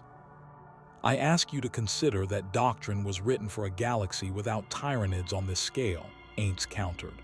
"I've read the Imperial histories. The hive fleets are a relatively recent threat. Your Emperor never faced them. Perhaps his doctrine needs adaptation to new threats." The temperature in the pavilion dropped 20 degrees as every Imperial representative reacted to what they clearly considered blasphemy. Tribune Diocletian's hand moved toward his guardian spear. "Interesting argument," Trazyn the Infinite interjected, his voice carrying academic curiosity rather than offense. "The Necrons have observed biological imperative evolution for millions of years. The Tyranids represent an unprecedented manifestation, a galaxy-spanning organism of collective consciousness. They cannot be negotiated with, cannot be corrupted by chaos, cannot be reasoned with in any conventional sense. They simply consume and adapt. I would very much like to preserve specimens for my collection before they're all exterminated." "Nobody is preserving anybody," AINZ said firmly. "Trazyn, we discussed this. You stay away from my people, and I don't systematically dismantle your galleries." "So aggressive," Trazyn replied, but his optical sensors dimmed in what might have been amusement. "Very well, but I maintain that coordination against the Tyranids is logical. Even I cannot collect specimens from extinct galaxies." Nazarick, who had been quietly observing, suddenly spoke. "A grand alliance against a common threat, just like the ancient campaigns. Overlord AINZ is quite correct. When facing extinction, old rivalries become irrelevant. Why, I remember during the War in Heaven, we Necrons allied with several lesser species to defeat particularly troublesome Old One servant traces. ABADDON, do you recall the siege of?" "My lord, perhaps we should focus on current threats rather than historical analogues," ABADDON interrupted gently. "Quite right, quite right." The ethereal Parodalath Kamais spoke for the first time, his voice carrying subtle compulsion that AINZ's undead nature automatically resisted. "The discussion reveals fundamental truth. Cooperation against existential threat transcends ideological differences. The Tau Empire would contribute forces, technology, and strategic coordination to such an alliance. In exchange, we request formal diplomatic recognition and cessation of hostilities in contested border regions." "Unacceptable," Cardinal Severina stated immediately. "The Imperium does not negotiate territory with Xenos." "Then the Imperium will face the Tyranids alone," Shadowsun replied coolly, "and be consumed alone. Is doctrine more valuable than survival, Cardinal?" The argument was escalating exactly as AINZ had feared, factional interests overriding practical necessity. He needed to redirect before the summit collapsed into accusations and eventual violence. "Stop," AINZ said, his voice carrying magical amplification that made the single word echo with supernatural authority. Everyone fell silent, several representatives reaching for weapons before recognizing the power they just felt. "Listen to yourselves," AINZ continued. "You're arguing about territory and doctrine while 3 hive fleets approach. Let me be very clear about what will happen if you cannot cooperate. The Tyranids will arrive. They will consume every living thing on every world in this sector. Your territories, your doctrines, your ideologies, none of it will matter when you're being digested in a Tyranid biovat." He stood, packing around the table with measured steps. "I didn't choose to come to this galaxy. I didn't want to be involved in your conflicts. But I'm here, and my people are here, and I will not let them be consumed because ancient factions are too proud to work together when survival demands it." "You speak of survival," Tribune Diocletian said, "but you hide what you truly are. Your world items, they predate this reality," you said. "How? What are you really? Are you some fragment of the dark age of technology? Something the old ones created and abandoned? Or something worse, a chaos trick so subtle even psychers cannot detect it?" AINZ looked at the custodian directly. "I am Suzuki Sadhoru, a salaryman from a world you've never heard of. I became trapped in a game called Yggdrasil that became real. I arrived in a world I didn't understand, with powers I barely comprehended, responsible for people who believe I'm some kind of supreme being. And I have been desperately trying to keep them safe while figuring out how to survive in the most hostile universe imaginable." The raw honesty of the statement created shocked silence. "You admit to being a fraud?" the Cardinal asked, disbelief evident. "I admit to being a person thrust into circumstances beyond my preparation," AINZ corrected. "But I have learned, adapted, and survived. And I have discovered that survival in the 41st millennium requires being pragmatic about allies, honest about threats, and ruthless about protecting those under your care. Can any of you claim different?" Eldrad was studying AINZ with new intensity. "Remarkable. You've admitted weakness, uncertainty, and limitation, things most leaders would die before confessing. Yet doing so has actually strengthened your position by demonstrating you understand the stakes. You've learned the most important lesson in this galaxy. Perfection is impossible, but adequate competence combined with willingness to adapt can suffice. And that's why I'm proposing something unprecedented," AINZ said, making a decision that would define Nazarick's future in this galaxy. "Not a formal alliance, your ideologies are too opposed for that, but a pragmatic coalition for mutual defense. Each faction maintains sovereignty, territory, and doctrine, But when existential threats emerge, Tyranids, Chaos, Rogue Cetan, or anything else that threatens all of us, we coordinate response. Who would command such a coalition? Shadowsun asked practically. Nobody, AINZ replied. We establish protocols for information sharing, request mechanisms for assistance, and agreed-upon rules of engagement. Each faction contributes what they can when threats emerge. But there's no supreme authority, no merged command structure, just cooperation when survival demands it. The Imperium has never agreed to such arrangements, the Cardinal protested. The Imperium also never faced what's coming, Tribune Diocletian said unexpectedly. Everyone turned to look at the custodian, who had been silent through most of the debate. I have consulted with Terra. The Emperor has provided guidance, unusual guidance. He sees something in this AINZ OOAL gown that he has rarely observed in our long history. What does the Emperor see? The Cardinal asked reverently. Potential, Diocletian replied. Potential for either great salvation or great disaster. The Master of Mankind commands observation, cautious cooperation, and contingency planning. He does not command immediate elimination. That is, unprecedented for a Xeno's presence so close to Imperial space. AINZ felt his emotion suppression activate as something approximating hope flickered through his consciousness. If even the Emperor of Mankind was willing to tolerate Nazarick's existence, then perhaps they had a genuine chance at survival. The Necrons will participate, Zondrek announced cheerfully. Any opportunity to test ourselves against worthy opponents while protecting our territories is welcome. Craftworld Ulthran pledges cooperation, Eldrad added. Though I warn you all, the futures I see are turbulent. This alliance will be tested in ways none of us anticipate.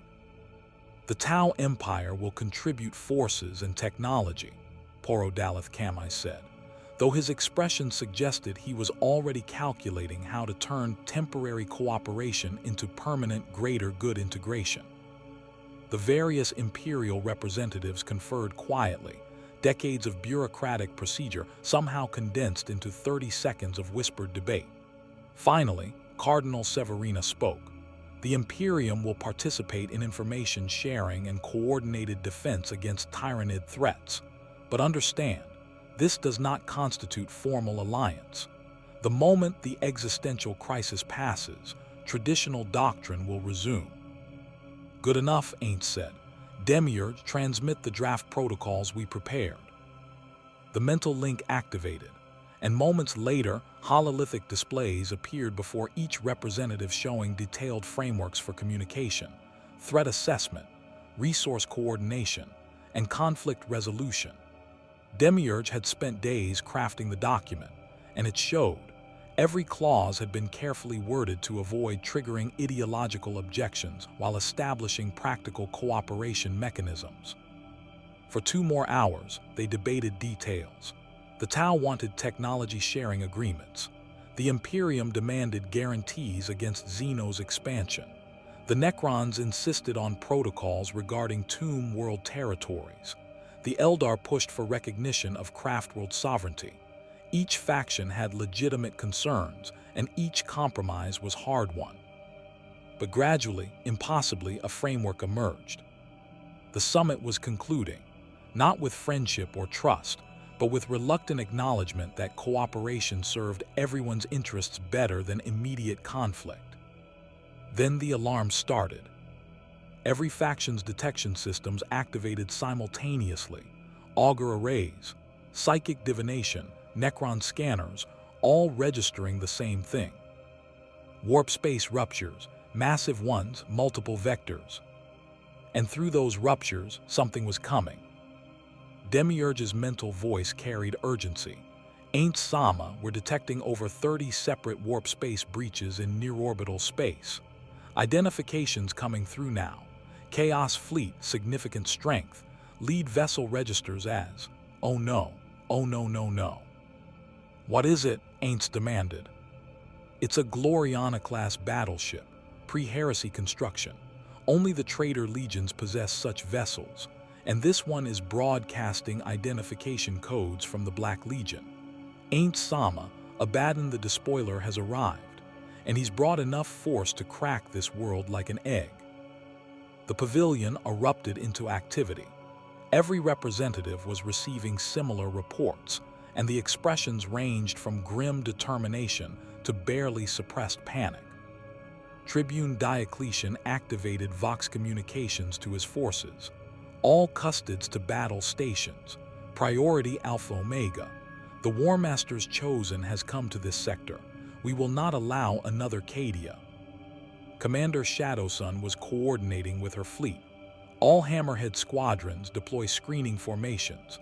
Crisis teams to drop pods. This is not a drill.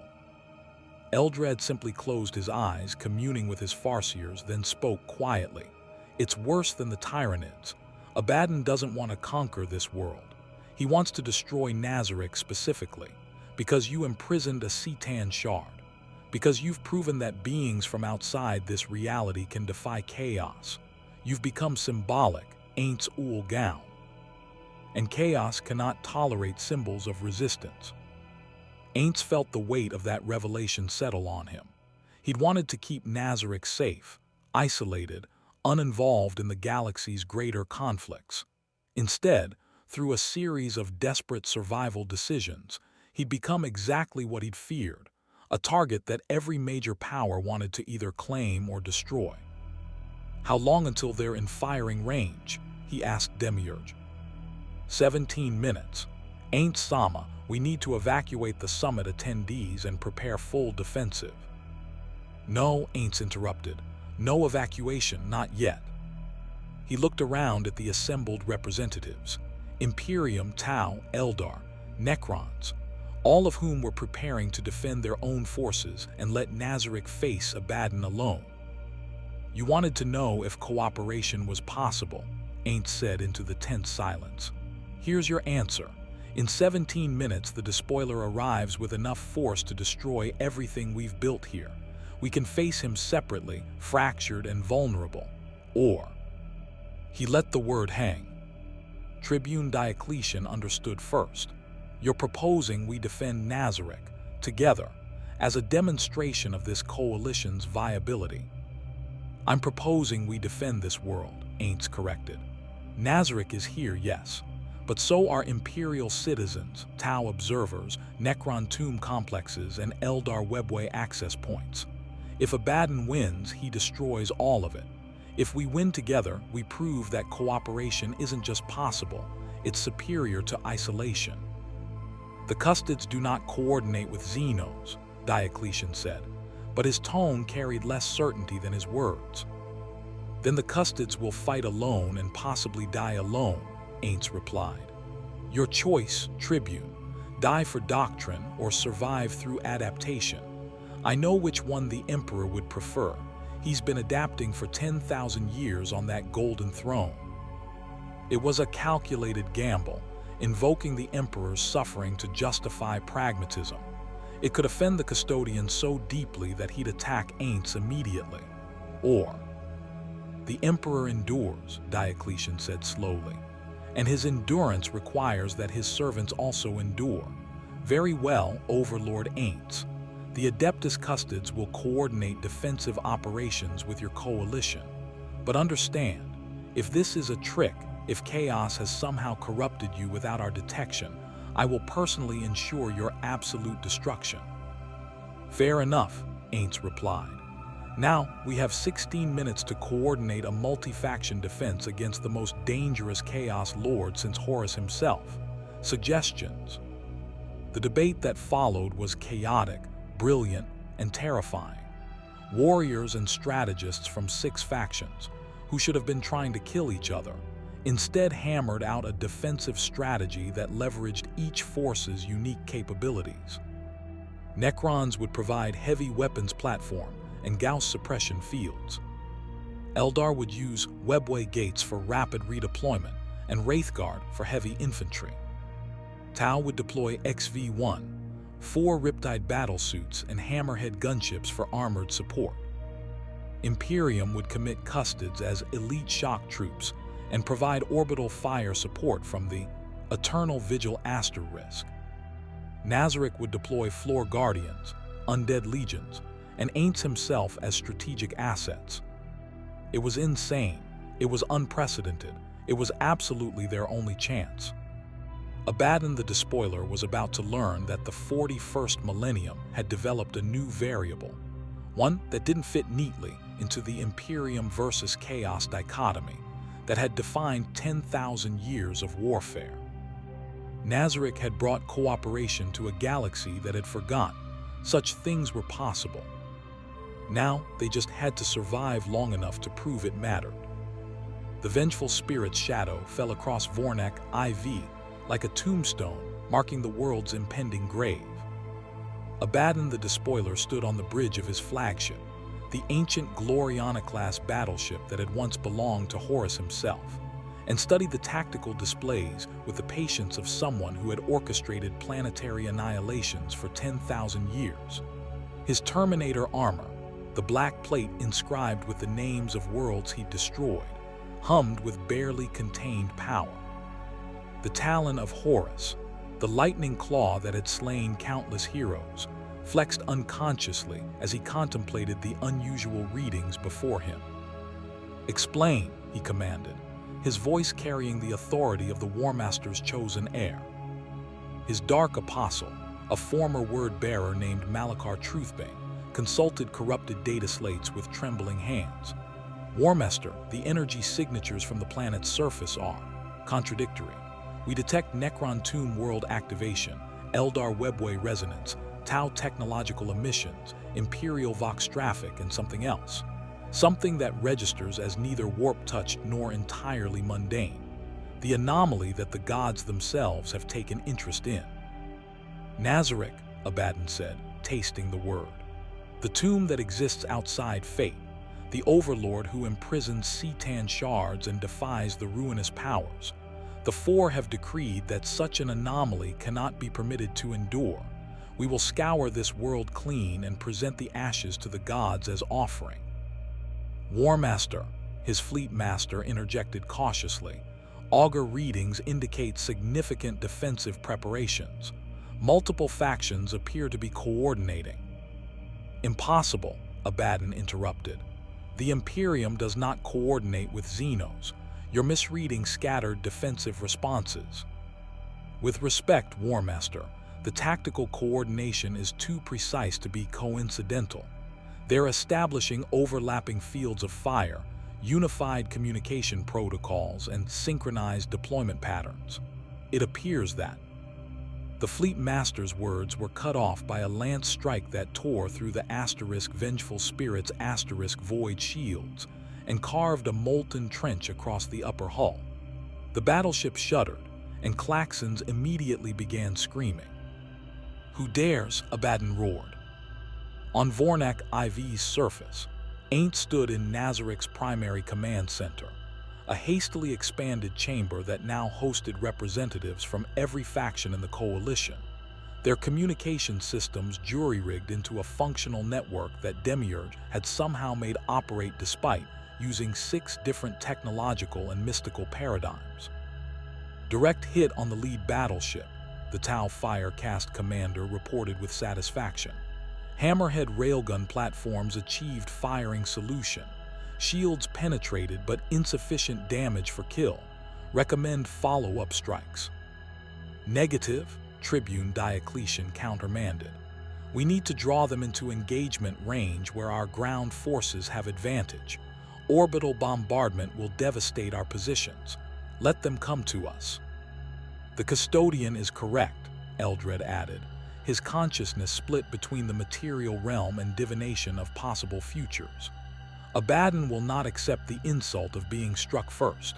He will deploy his forces for ground assault to prove chaos supremacy. We must be ready." AINZ watched the tactical displays showing the Chaos Fleet's movements and felt his emotion suppression working at maximum capacity. They'd actually coordinated a joint strike. Factions that had been trying to kill each other for millennia had just worked together to bloody ABADDON's nose. It was simultaneously encouraging and terrifying. encouraging because it proved cooperation was possible, terrifying because they just provoked the most dangerous Chaos Lord in the galaxy. "Floor Guardian status," he asked through the mental link. Responses came immediately. Albedo, outer perimeter secured. Undead legions deployed in defensive formations, ready for ground assault. Cocytus, heavy weapons positions established, will hold or die trying. Shalltear, blood frenzy primed. Just point me at something that bleeds. Demiurge, intelligence suggests ABADDON will deploy Chaos Space Marines, cultist hordes, and possibly demon summonings. I've coordinated with the Eldar Warlocks on anti-demon protocols. We're as ready as we'll ever be. Aura and Mare, beast legions and terrain manipulation standing by. Sebastian, my lord, the refugee populations have been evacuated to the deepest levels. No non-combatants will be at risk. Good, AINZ replied. Everyone remember, this isn't the New World. These aren't medieval soldiers. The Chaos Space Marines are genetically engineered super warriors with 10,000 years of combat experience. Don't underestimate them. Don't engage alone. And if you see demons manifesting, disengage immediately and let the specialists handle it. The Chaos Fleet was deploying now. Drop pods screaming through the atmosphere like meteors, their heat shields glowing white-hot as they descended toward predetermined coordinates that would have been perfect if the defenders were scattered and uncoordinated. They weren't. All forces, weapons free, AINZ commanded through the Coalition's unified Vox network. Engage at will, show them what cooperation looks like. The first wave of drop pods never reached the surface.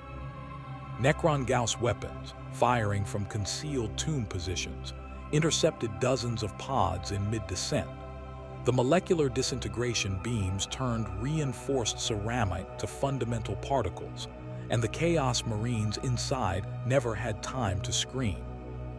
Eldar Dark Reapers, positioned on high ground via webway deployment, added their fire.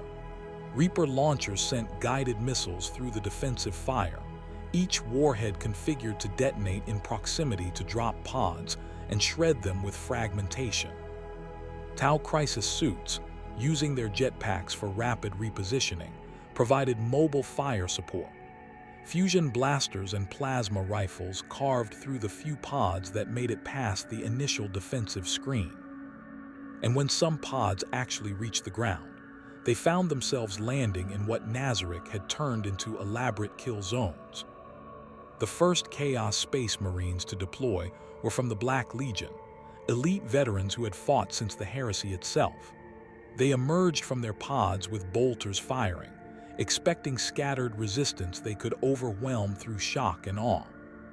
Instead, they found themselves in a crater surrounded by Nazarick's undead legions, Necron warriors, Eldar guardians, and Tau fire warriors, all firing simultaneously from prepared positions.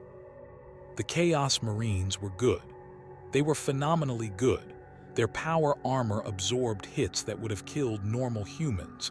Their enhanced reflexes let them dodge attacks that should have been unavoidable, and their combat doctrine was refined through millennia of warfare.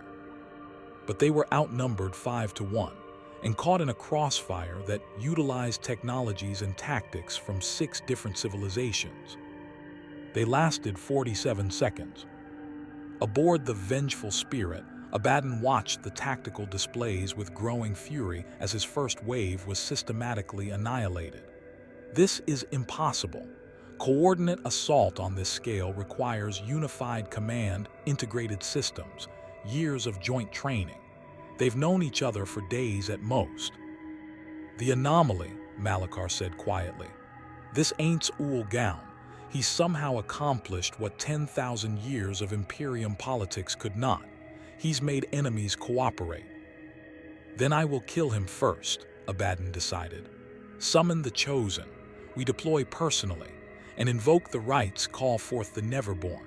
If these fools want to coordinate, let them try coordinating while demons tear reality apart around them. On the surface, AINZ felt the temperature drop, and the air become thick with wrongness.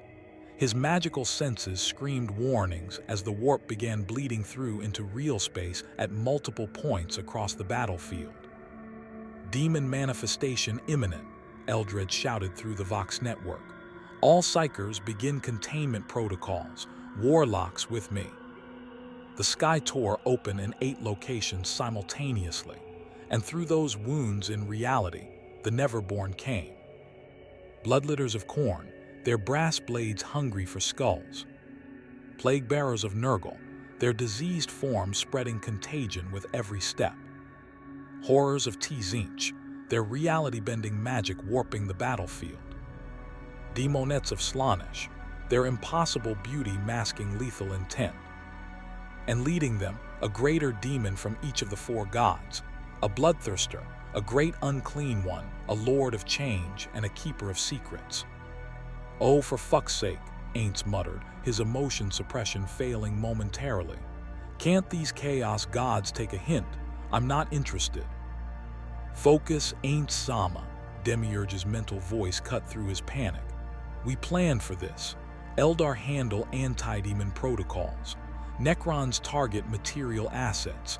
We provide magical support that operates outside warp parameters. It's working, trust the plan." AINZ forced himself to calm, drawing on years of raid leadership experience. "Right. Shalltear, Albedo deploy to intercept the greater demons. Cocytus maintain defensive positions against Chaos Marines. Aura, Mare, environmental manipulation to disrupt demon cohesion. I'm going after Abaddon." "AINZ Sama, you cannot face the Despoiler alone," Albedo protested. "I'm not alone. I have an entire coalition backing me up. Besides," AINZ summoned Stormbreaker. "Wait, wrong universe again. Damn it." He summoned his staff instead. "Besides, someone needs to show these Chaos worshippers that beings from outside their reality don't play by their rules."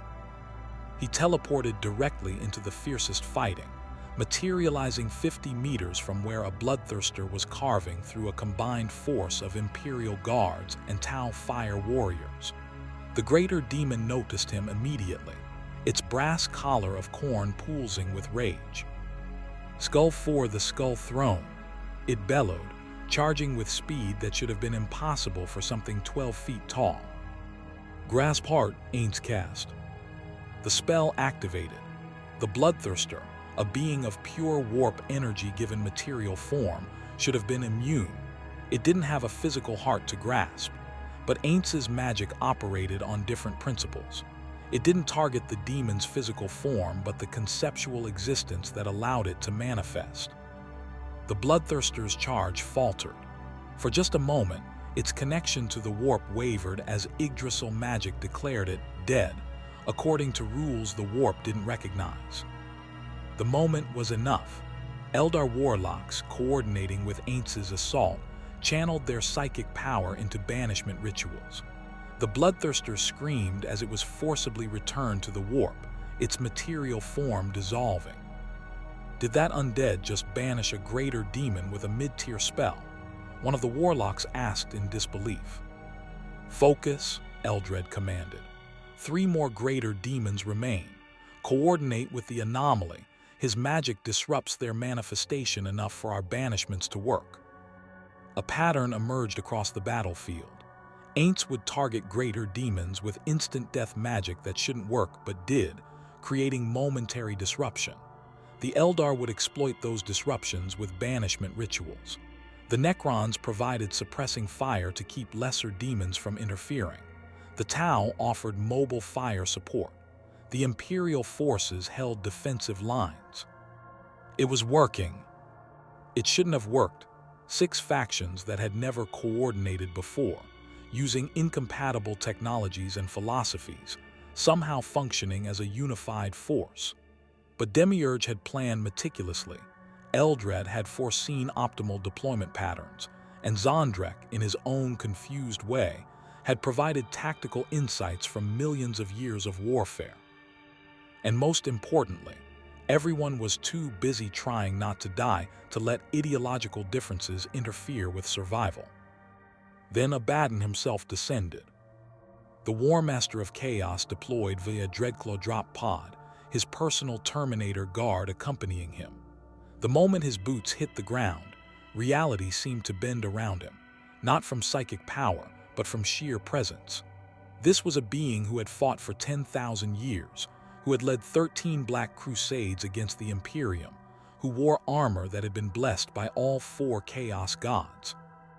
AINZ OOAL gown.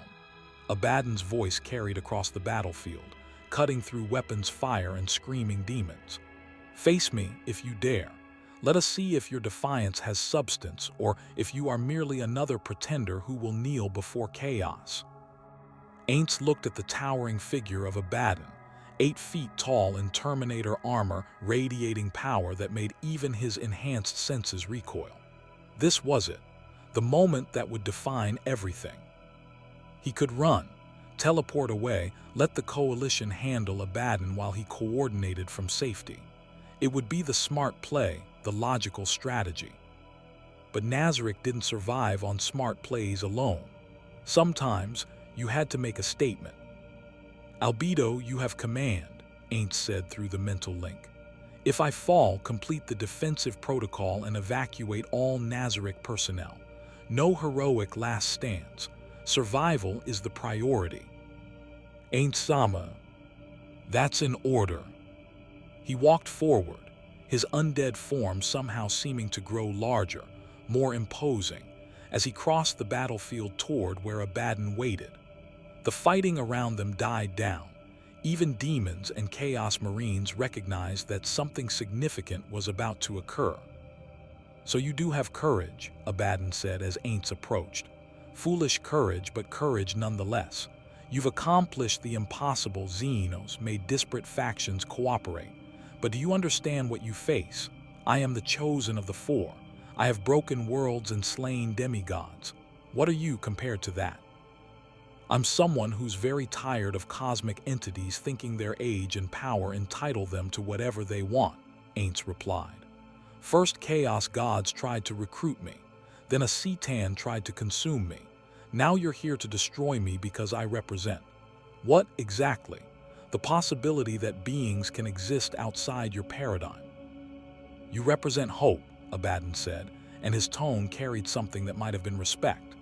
"Hope that the Imperium can work with Xenos. Hope that chaos can be resisted without the Corpse Emperor's intervention. Hope that new paradigms can challenge the old order. And hope is the most dangerous weapon in the galaxy, more dangerous than any blade or spell. So yes, I'm here to kill you. Not because I hate you, but because you're too dangerous to live." "Then try," AINZ said, raising his staff, "and learn that beings from outside your reality don't die as easily as you expect."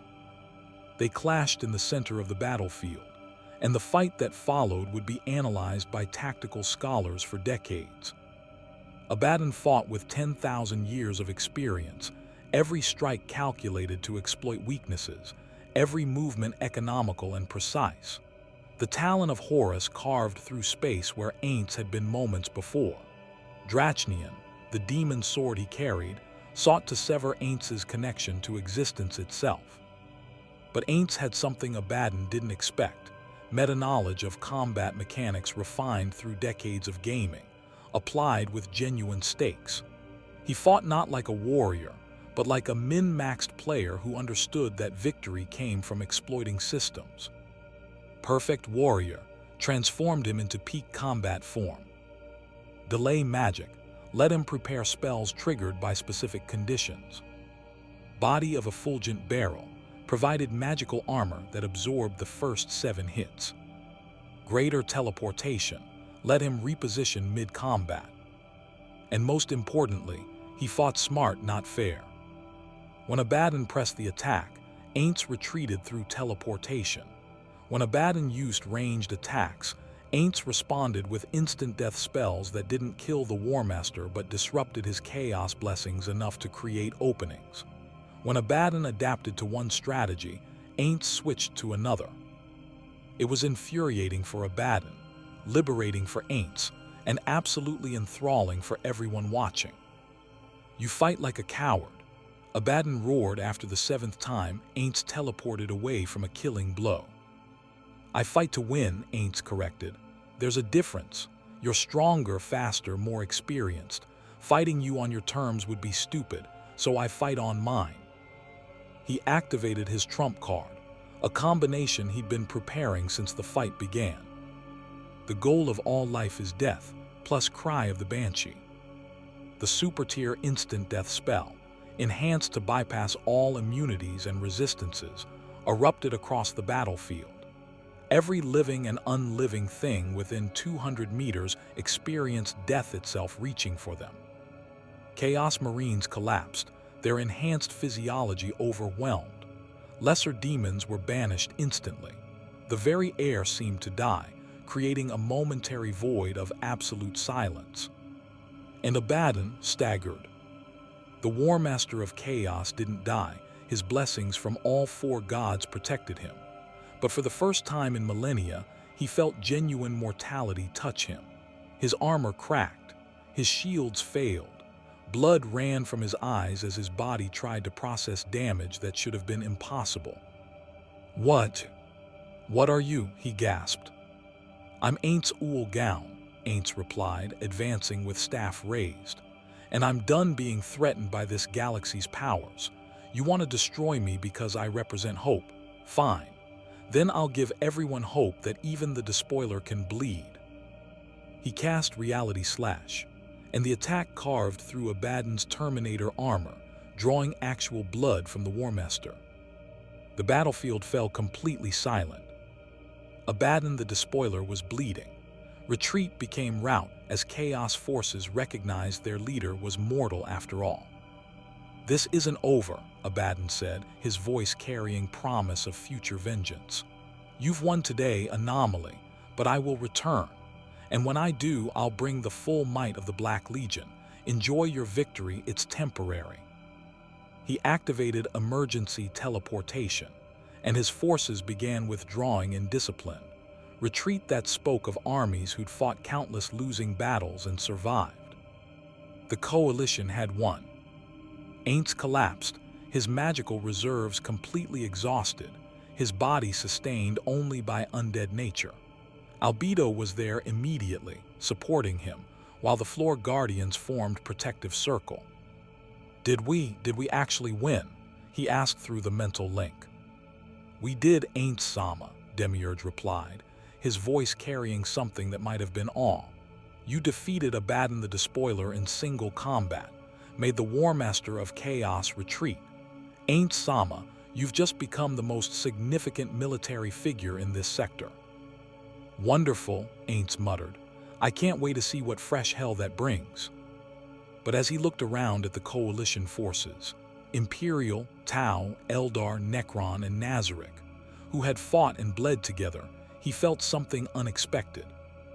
Pride, genuine pride that they'd proven cooperation was possible, even in the 41st millennium. It wouldn't last. Ideological differences would reassert themselves. Political realities would complicate everything. But for one shining moment, they'd shown the galaxy something it had forgotten. United, they were stronger than any single threat. Even chaos itself. The Bloodthirster's charge faltered. For just a moment, its connection to the warp wavered as Yggdrasil magic declared it dead, according to rules the warp didn't recognize. The moment was enough. Eldar warlocks, coordinating with AINZ's assault, channeled their psychic power into banishment rituals. The Bloodthirster screamed as it was forcibly returned to the warp, its material form dissolving. Did that undead just banish a greater demon with a mid-tier spell? One of the warlocks asked in disbelief. "Focus," Eldred commanded. 3 more greater demons remain. Coordinate with the anomaly. His magic disrupts their manifestation enough for our banishments to work. A pattern emerged across the battlefield. AINZ would target greater demons with instant death magic that shouldn't work but did, creating momentary disruption. The Eldar would exploit those disruptions with banishment rituals. The Necrons provided suppressing fire to keep lesser demons from interfering. The Tau offered mobile fire support. the Imperial forces held defensive lines. It was working. It shouldn't have worked. 6 factions that had never coordinated before, using incompatible technologies and philosophies, somehow functioning as a unified force. But Demiurge had planned meticulously. Eldrad had foreseen optimal deployment patterns, and Nazarick, in his own confused way, had provided tactical insights from millions of years of warfare. And most importantly, everyone was too busy trying not to die to let ideological differences interfere with survival. Then Abaddon himself descended. The Warmaster of Chaos deployed via Dreadclaw drop pod, his personal Terminator guard accompanying him. The moment his boots hit the ground, reality seemed to bend around him, not from psychic power, but from sheer presence. This was a being who had fought for 10,000 years, who had led 13 Black Crusades against the Imperium, who wore armor that had been blessed by all 4 Chaos gods. AINZ OOAL gown. Abaddon's voice carried across the battlefield, cutting through weapons fire and screaming demons. Face me if you dare. Let us see if your defiance has substance, or if you are merely another pretender who will kneel before chaos. AINZ looked at the towering figure of Abaddon, 8 feet tall in Terminator armor radiating power that made even his enhanced senses recoil. This was it, the moment that would define everything. He could run, teleport away, let the Coalition handle Abaddon while he coordinated from safety. It would be the smart play, the logical strategy.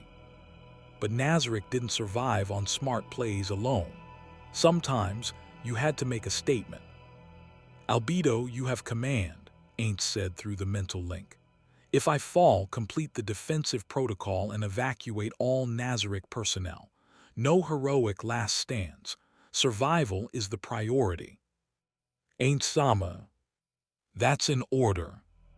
He walked forward, his undead form somehow seeming to grow larger, more imposing, as he crossed the battlefield toward where Abaddon waited. The fighting around them died down. Even demons and Chaos Marines recognized that something significant was about to occur. "So you do have courage," Abaddon said as AINZ approached. "Foolish courage, but courage nonetheless. You've accomplished the impossible. Xenos made disparate factions cooperate. But do you understand what you face? I am the chosen of the 4. I have broken worlds and slain demigods. What are you compared to that?" "I'm someone who's very tired of cosmic entities thinking their age and power entitle them to whatever they want," AINZ replied. "First Chaos gods tried to recruit me. Then a Cetan tried to consume me. Now you're here to destroy me because I represent. What exactly? The possibility that beings can exist outside your paradigm." "You represent hope," Abaddon said, and his tone carried something that might have been respect. "Hope that the Imperium can work with Xenos. Hope that chaos can be resisted without the Corpse Emperor's intervention. Hope that new paradigms can challenge the old order. And hope is the most dangerous weapon in the galaxy, more dangerous than any blade or spell. So yes, I'm here to kill you. Not because I hate you, but because you're too dangerous to live." "Then try," AINZ said, raising his staff, "and learn that beings from outside your reality don't die as easily as you expect." They clashed in the center of the battlefield, and the fight that followed would be analyzed by tactical scholars for decades. Abaddon fought with 10,000 years of experience, every strike calculated to exploit weaknesses, every movement economical and precise. The talon of Horus carved through space where AINZ had been moments before. Drachnian, the demon sword he carried, sought to sever AINZ's connection to existence itself. But AINZ had something Abaddon didn't expect, meta-knowledge of combat mechanics refined through decades of gaming, applied with genuine stakes. He fought not like a warrior, but like a min-maxed player who understood that victory came from exploiting systems. Perfect Warrior transformed him into peak combat form. Delay Magic let him prepare spells triggered by specific conditions. Body of Effulgent Barrel provided magical armor that absorbed the first 7 hits. greater teleportation, let him reposition mid-combat. And most importantly, he fought smart, not fair. When Abaddon pressed the attack, AINZ retreated through teleportation. When Abaddon used ranged attacks, AINZ responded with instant death spells that didn't kill the Warmaster but disrupted his chaos blessings enough to create openings. When Abaddon adapted to one strategy, AINZ switched to another. It was infuriating for Abaddon, liberating for AINZ, and absolutely enthralling for everyone watching. "You fight like a coward," Abaddon roared after the 7th time AINZ teleported away from a killing blow. "I fight to win," AINZ corrected. "There's a difference. You're stronger, faster, more experienced.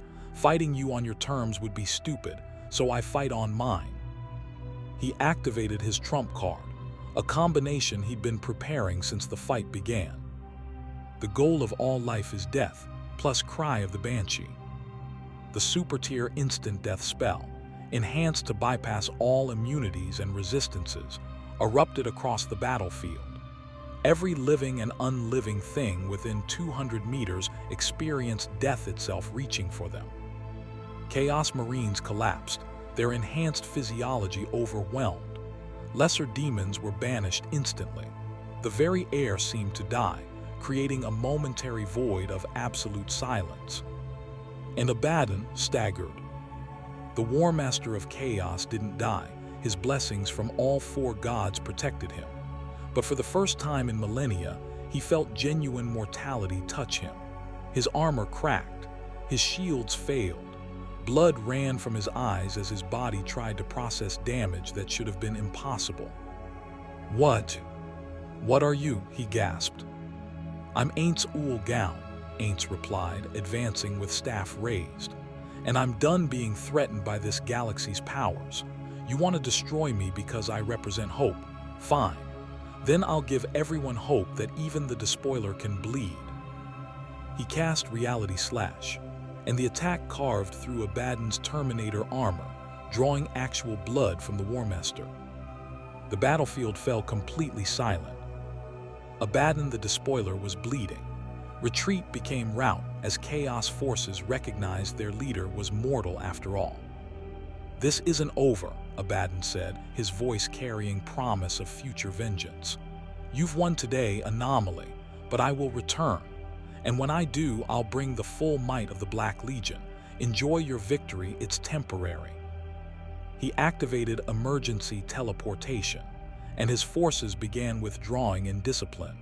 Retreat that spoke of armies who'd fought countless losing battles and survived.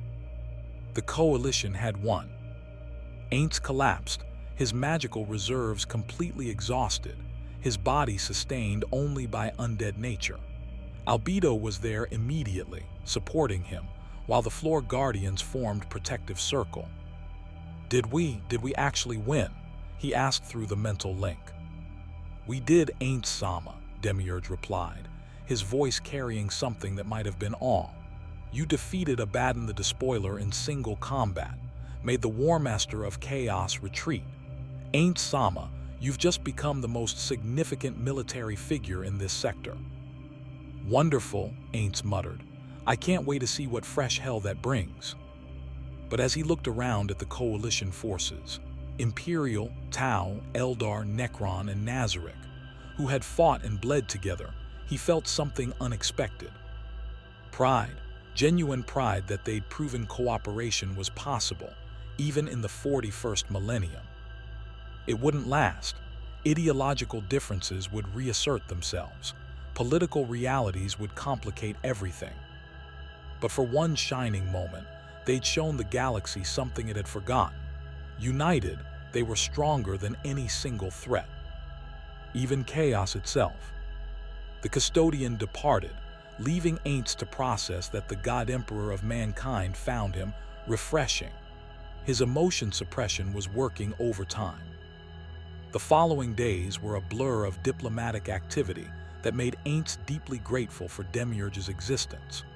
The Archdevil coordinated negotiations with 6 different factions simultaneously, somehow managing to satisfy everyone's immediate concerns while building framework for long-term cooperation. The coalition protocols were formally ratified in a ceremony that required 4 different religious philosophical traditions to bless the documents before anyone would sign them. AINZ had to sit through an imperial benediction, a Tau philosophical discourse on the greater good, an Eldar ritual invoking their gods, and Nazarick giving what might have been a speech or might have been him thinking the war in heaven was still ongoing. It was genuinely hard to tell. But the result was real, a formal mutual defense pact triggered by existential threats, intelligence sharing agreements, trade protocols, heavily restricted but existent, and most importantly, acknowledged borders and sovereignty for all parties. Nazarick's territory was officially recognized, 500 cubic kilometers beneath Vornak IV's surface, the surrounding 100-kilometer radius on the surface, and certain mineral rights that the Mechanicus had been extremely unhappy about surrendering. But the real victory wasn't territorial, it was the precedent. For the first time in 10,000 years, the Imperium had formally acknowledged that cooperation with Xenos could serve humanity's interests, that doctrine could be adapted when survival demanded it, that the galaxy contained shades of gray in addition to the black and white of loyal versus heretical. Not everyone was pleased.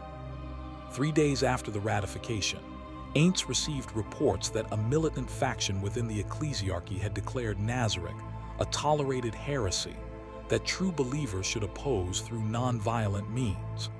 The Tau Empire's ethereal council was debating whether Nazarick represented a threat to or opportunity for the greater good's expansion. And somewhere in the Eye of Terror, ABADDON was undoubtedly planning revenge. But there were also positive developments. Refugee applications to Nazarick increased by 300%, beings from across the sector seeking sanctuary, in the one place that seemed to offer genuine security and multi-species coexistence. The Mechanicus tentatively proposed a technology exchange program, interested in studying Yggdrasil magic principles. Even the Eldar, through carefully worded diplomatic communications, suggested that Craftworld Ulthran might consider Nazarick a valuable asset in maintaining cosmic balance. AINZ stood on Nazarick's highest observation platform, a new addition that Demiurge had constructed to allow him to survey their territory, and watched the twin suns set over Vornak IV's scarred landscape. The world bore marks of the recent battle, impact craters from dropped pods, areas where reality had been temporarily warped by demonic presence, scorched earth from weapons fire. But it was recovering. Already, Nazarick's undead laborers and Tau engineering teams were working together to repair infrastructure. Eldar bonesingers were helping restore damaged ecosystems. Even the Necrons, in their own way, were contributing by clearing unstable structures that could collapse. "Ain't Sama," Albedo's voice came from behind him. She approached quietly, her usual zealous devotion tempered by something more contemplative. "May I speak freely?" "Always, Albedo." She stood beside him, looking out over the same landscape. "When we first arrived in this universe, I believed we should conquer it, establish Nazarick as supreme power and force all others to submit. That was how we operated in the New World after all." "I remember," AINZ said quietly. "But you chose differently. You chose cooperation over domination, pragmatism over pride, and I didn't understand. I thought you were being weak, compromising principles for temporary safety." She turned to face him. "I was wrong. What you've built here, this coalition, this precedent, it's more powerful than any conquest could have been, because people chose to join us rather than being forced, and that makes all the difference." AINZ felt warmth in his chest that his emotion suppression couldn't quite eliminate. "I'm not sure I planned it that way. Mostly, I was just desperately trying to keep everyone alive and making it up as I went along." "That's what makes it genuine," Albedo replied with a slight smile. "You didn't manipulate or scheme. You simply tried to do what was right, and somehow, that was enough.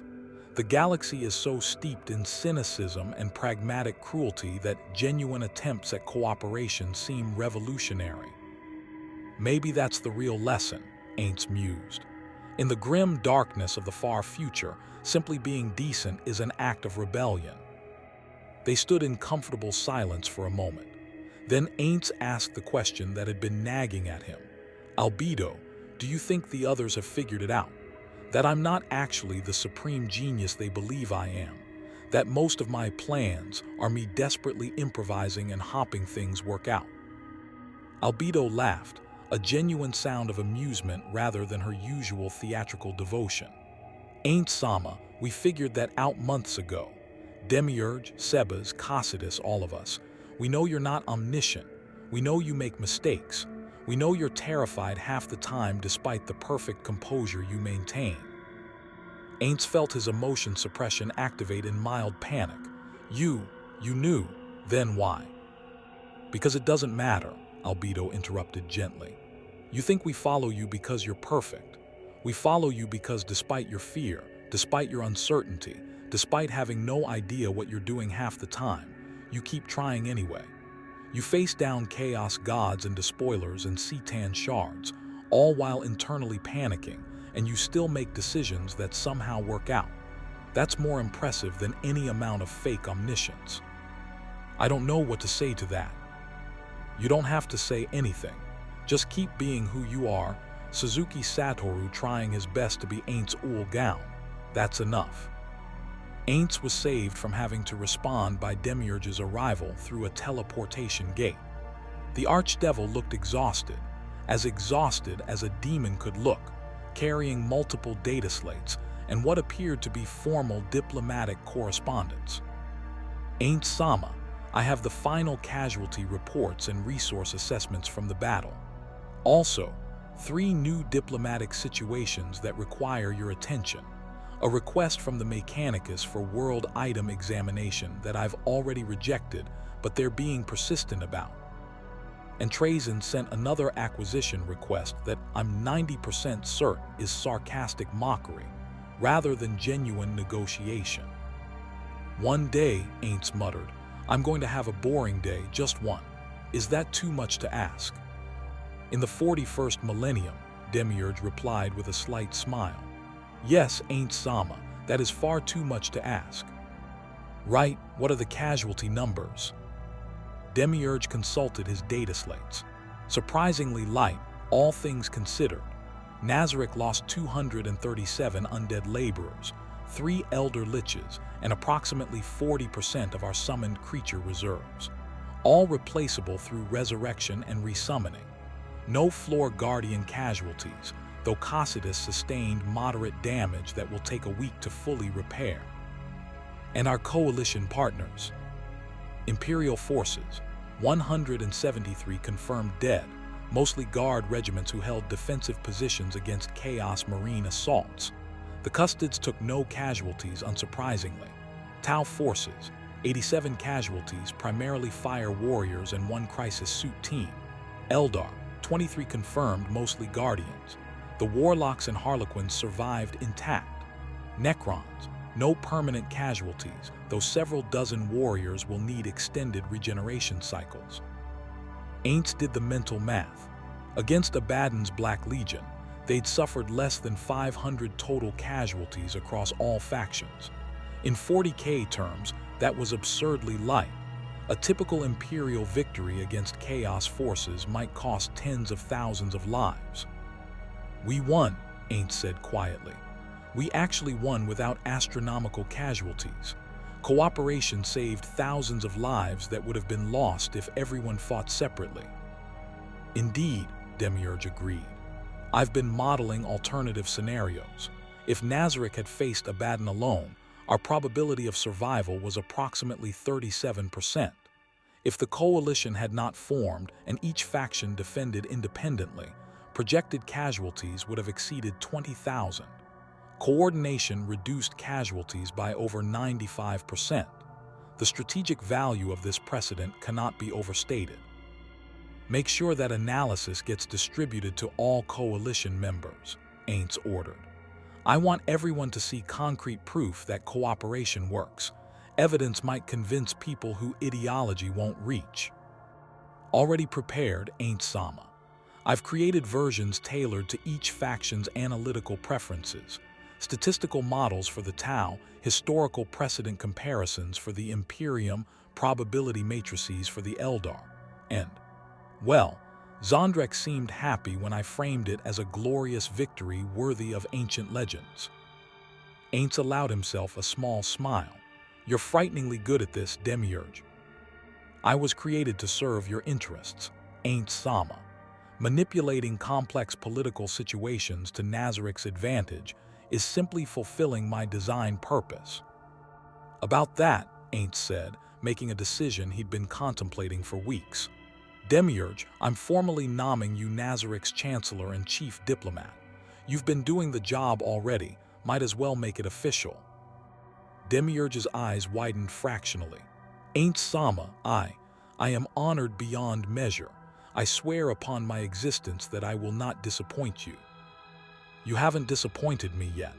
Well, except for that time with the sheep, but we agreed never to speak of that again. Indeed we did, AINZ Sama. As Demiurge departed to handle the various diplomatic crises, AINZ remained on the observation platform, processing everything that had happened. 6 months ago, they'd crashed into this universe terrified and confused. Now they'd fought off chaos invasions, imprisoned Cetan shards, formed unprecedented alliances, and earned recognition from the God Emperor himself. It was insane, it was impossible, and yet it had happened. His contemplation was interrupted by a new arrival, Farseer Eldrad Ulthran, materializing through a webway portal with the casual disregard for privacy that Eldar seemed to consider normal. Overlord AINZ, Eldrad greeted formally. I have come to deliver a prophecy, or perhaps a warning. The distinction is often unclear. Can't this wait until morning? AINZ asked tiredly. The future waits for no one's convenience. Eldrad's ancient eyes focused on AINZ with uncomfortable intensity. I have walked the skein of fate, examined the threads that extend from this moment, and I have seen 3 possible futures for you and Nazarick. Despite his exhaustion, AINZ felt his attention sharpen. I'm listening. In the first future, you embrace your role as political nexus. You expand Nazarick's influence, forge deeper alliances, and slowly transform the Ultima Segmentum into something unprecedented, a region where cooperation becomes standard rather than exception. But this path has a price.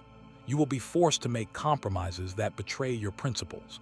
Innocence will die for political expediency, and eventually, you will look in the mirror and see something you do not recognize. AINZ felt his emotion suppression activate.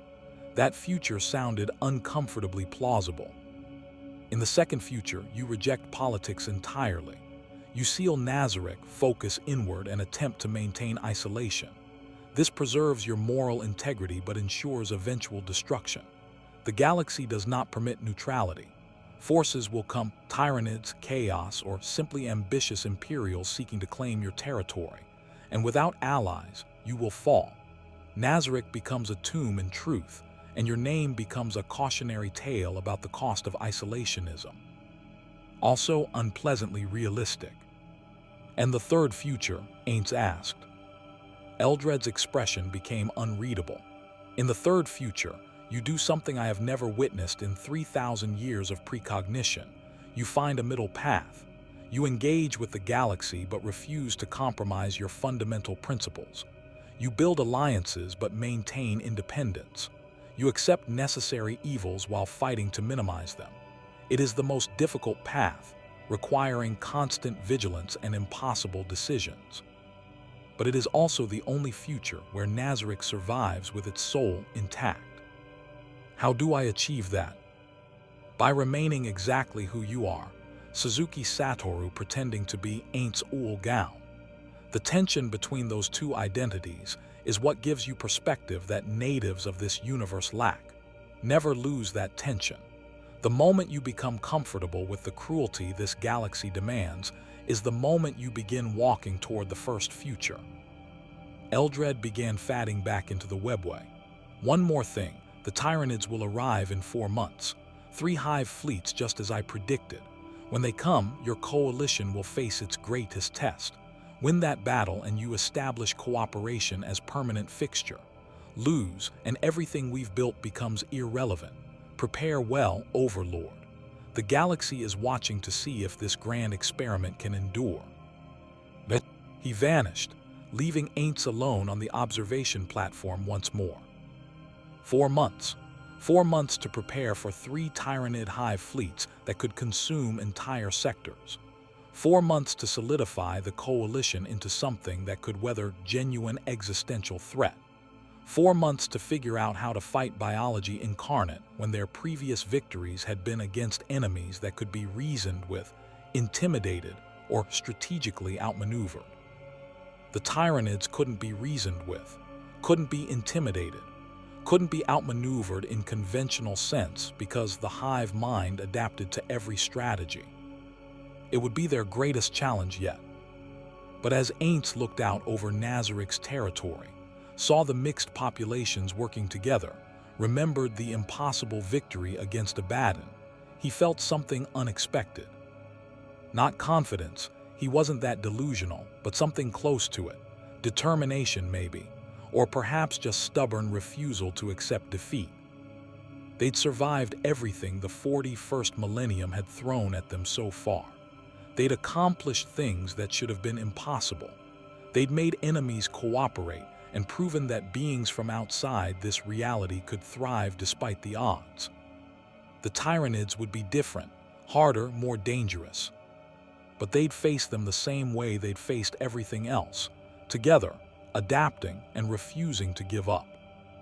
AINZ OOAL descended from the observation platform, his exhaustion forgotten, his mind already beginning to formulate strategies.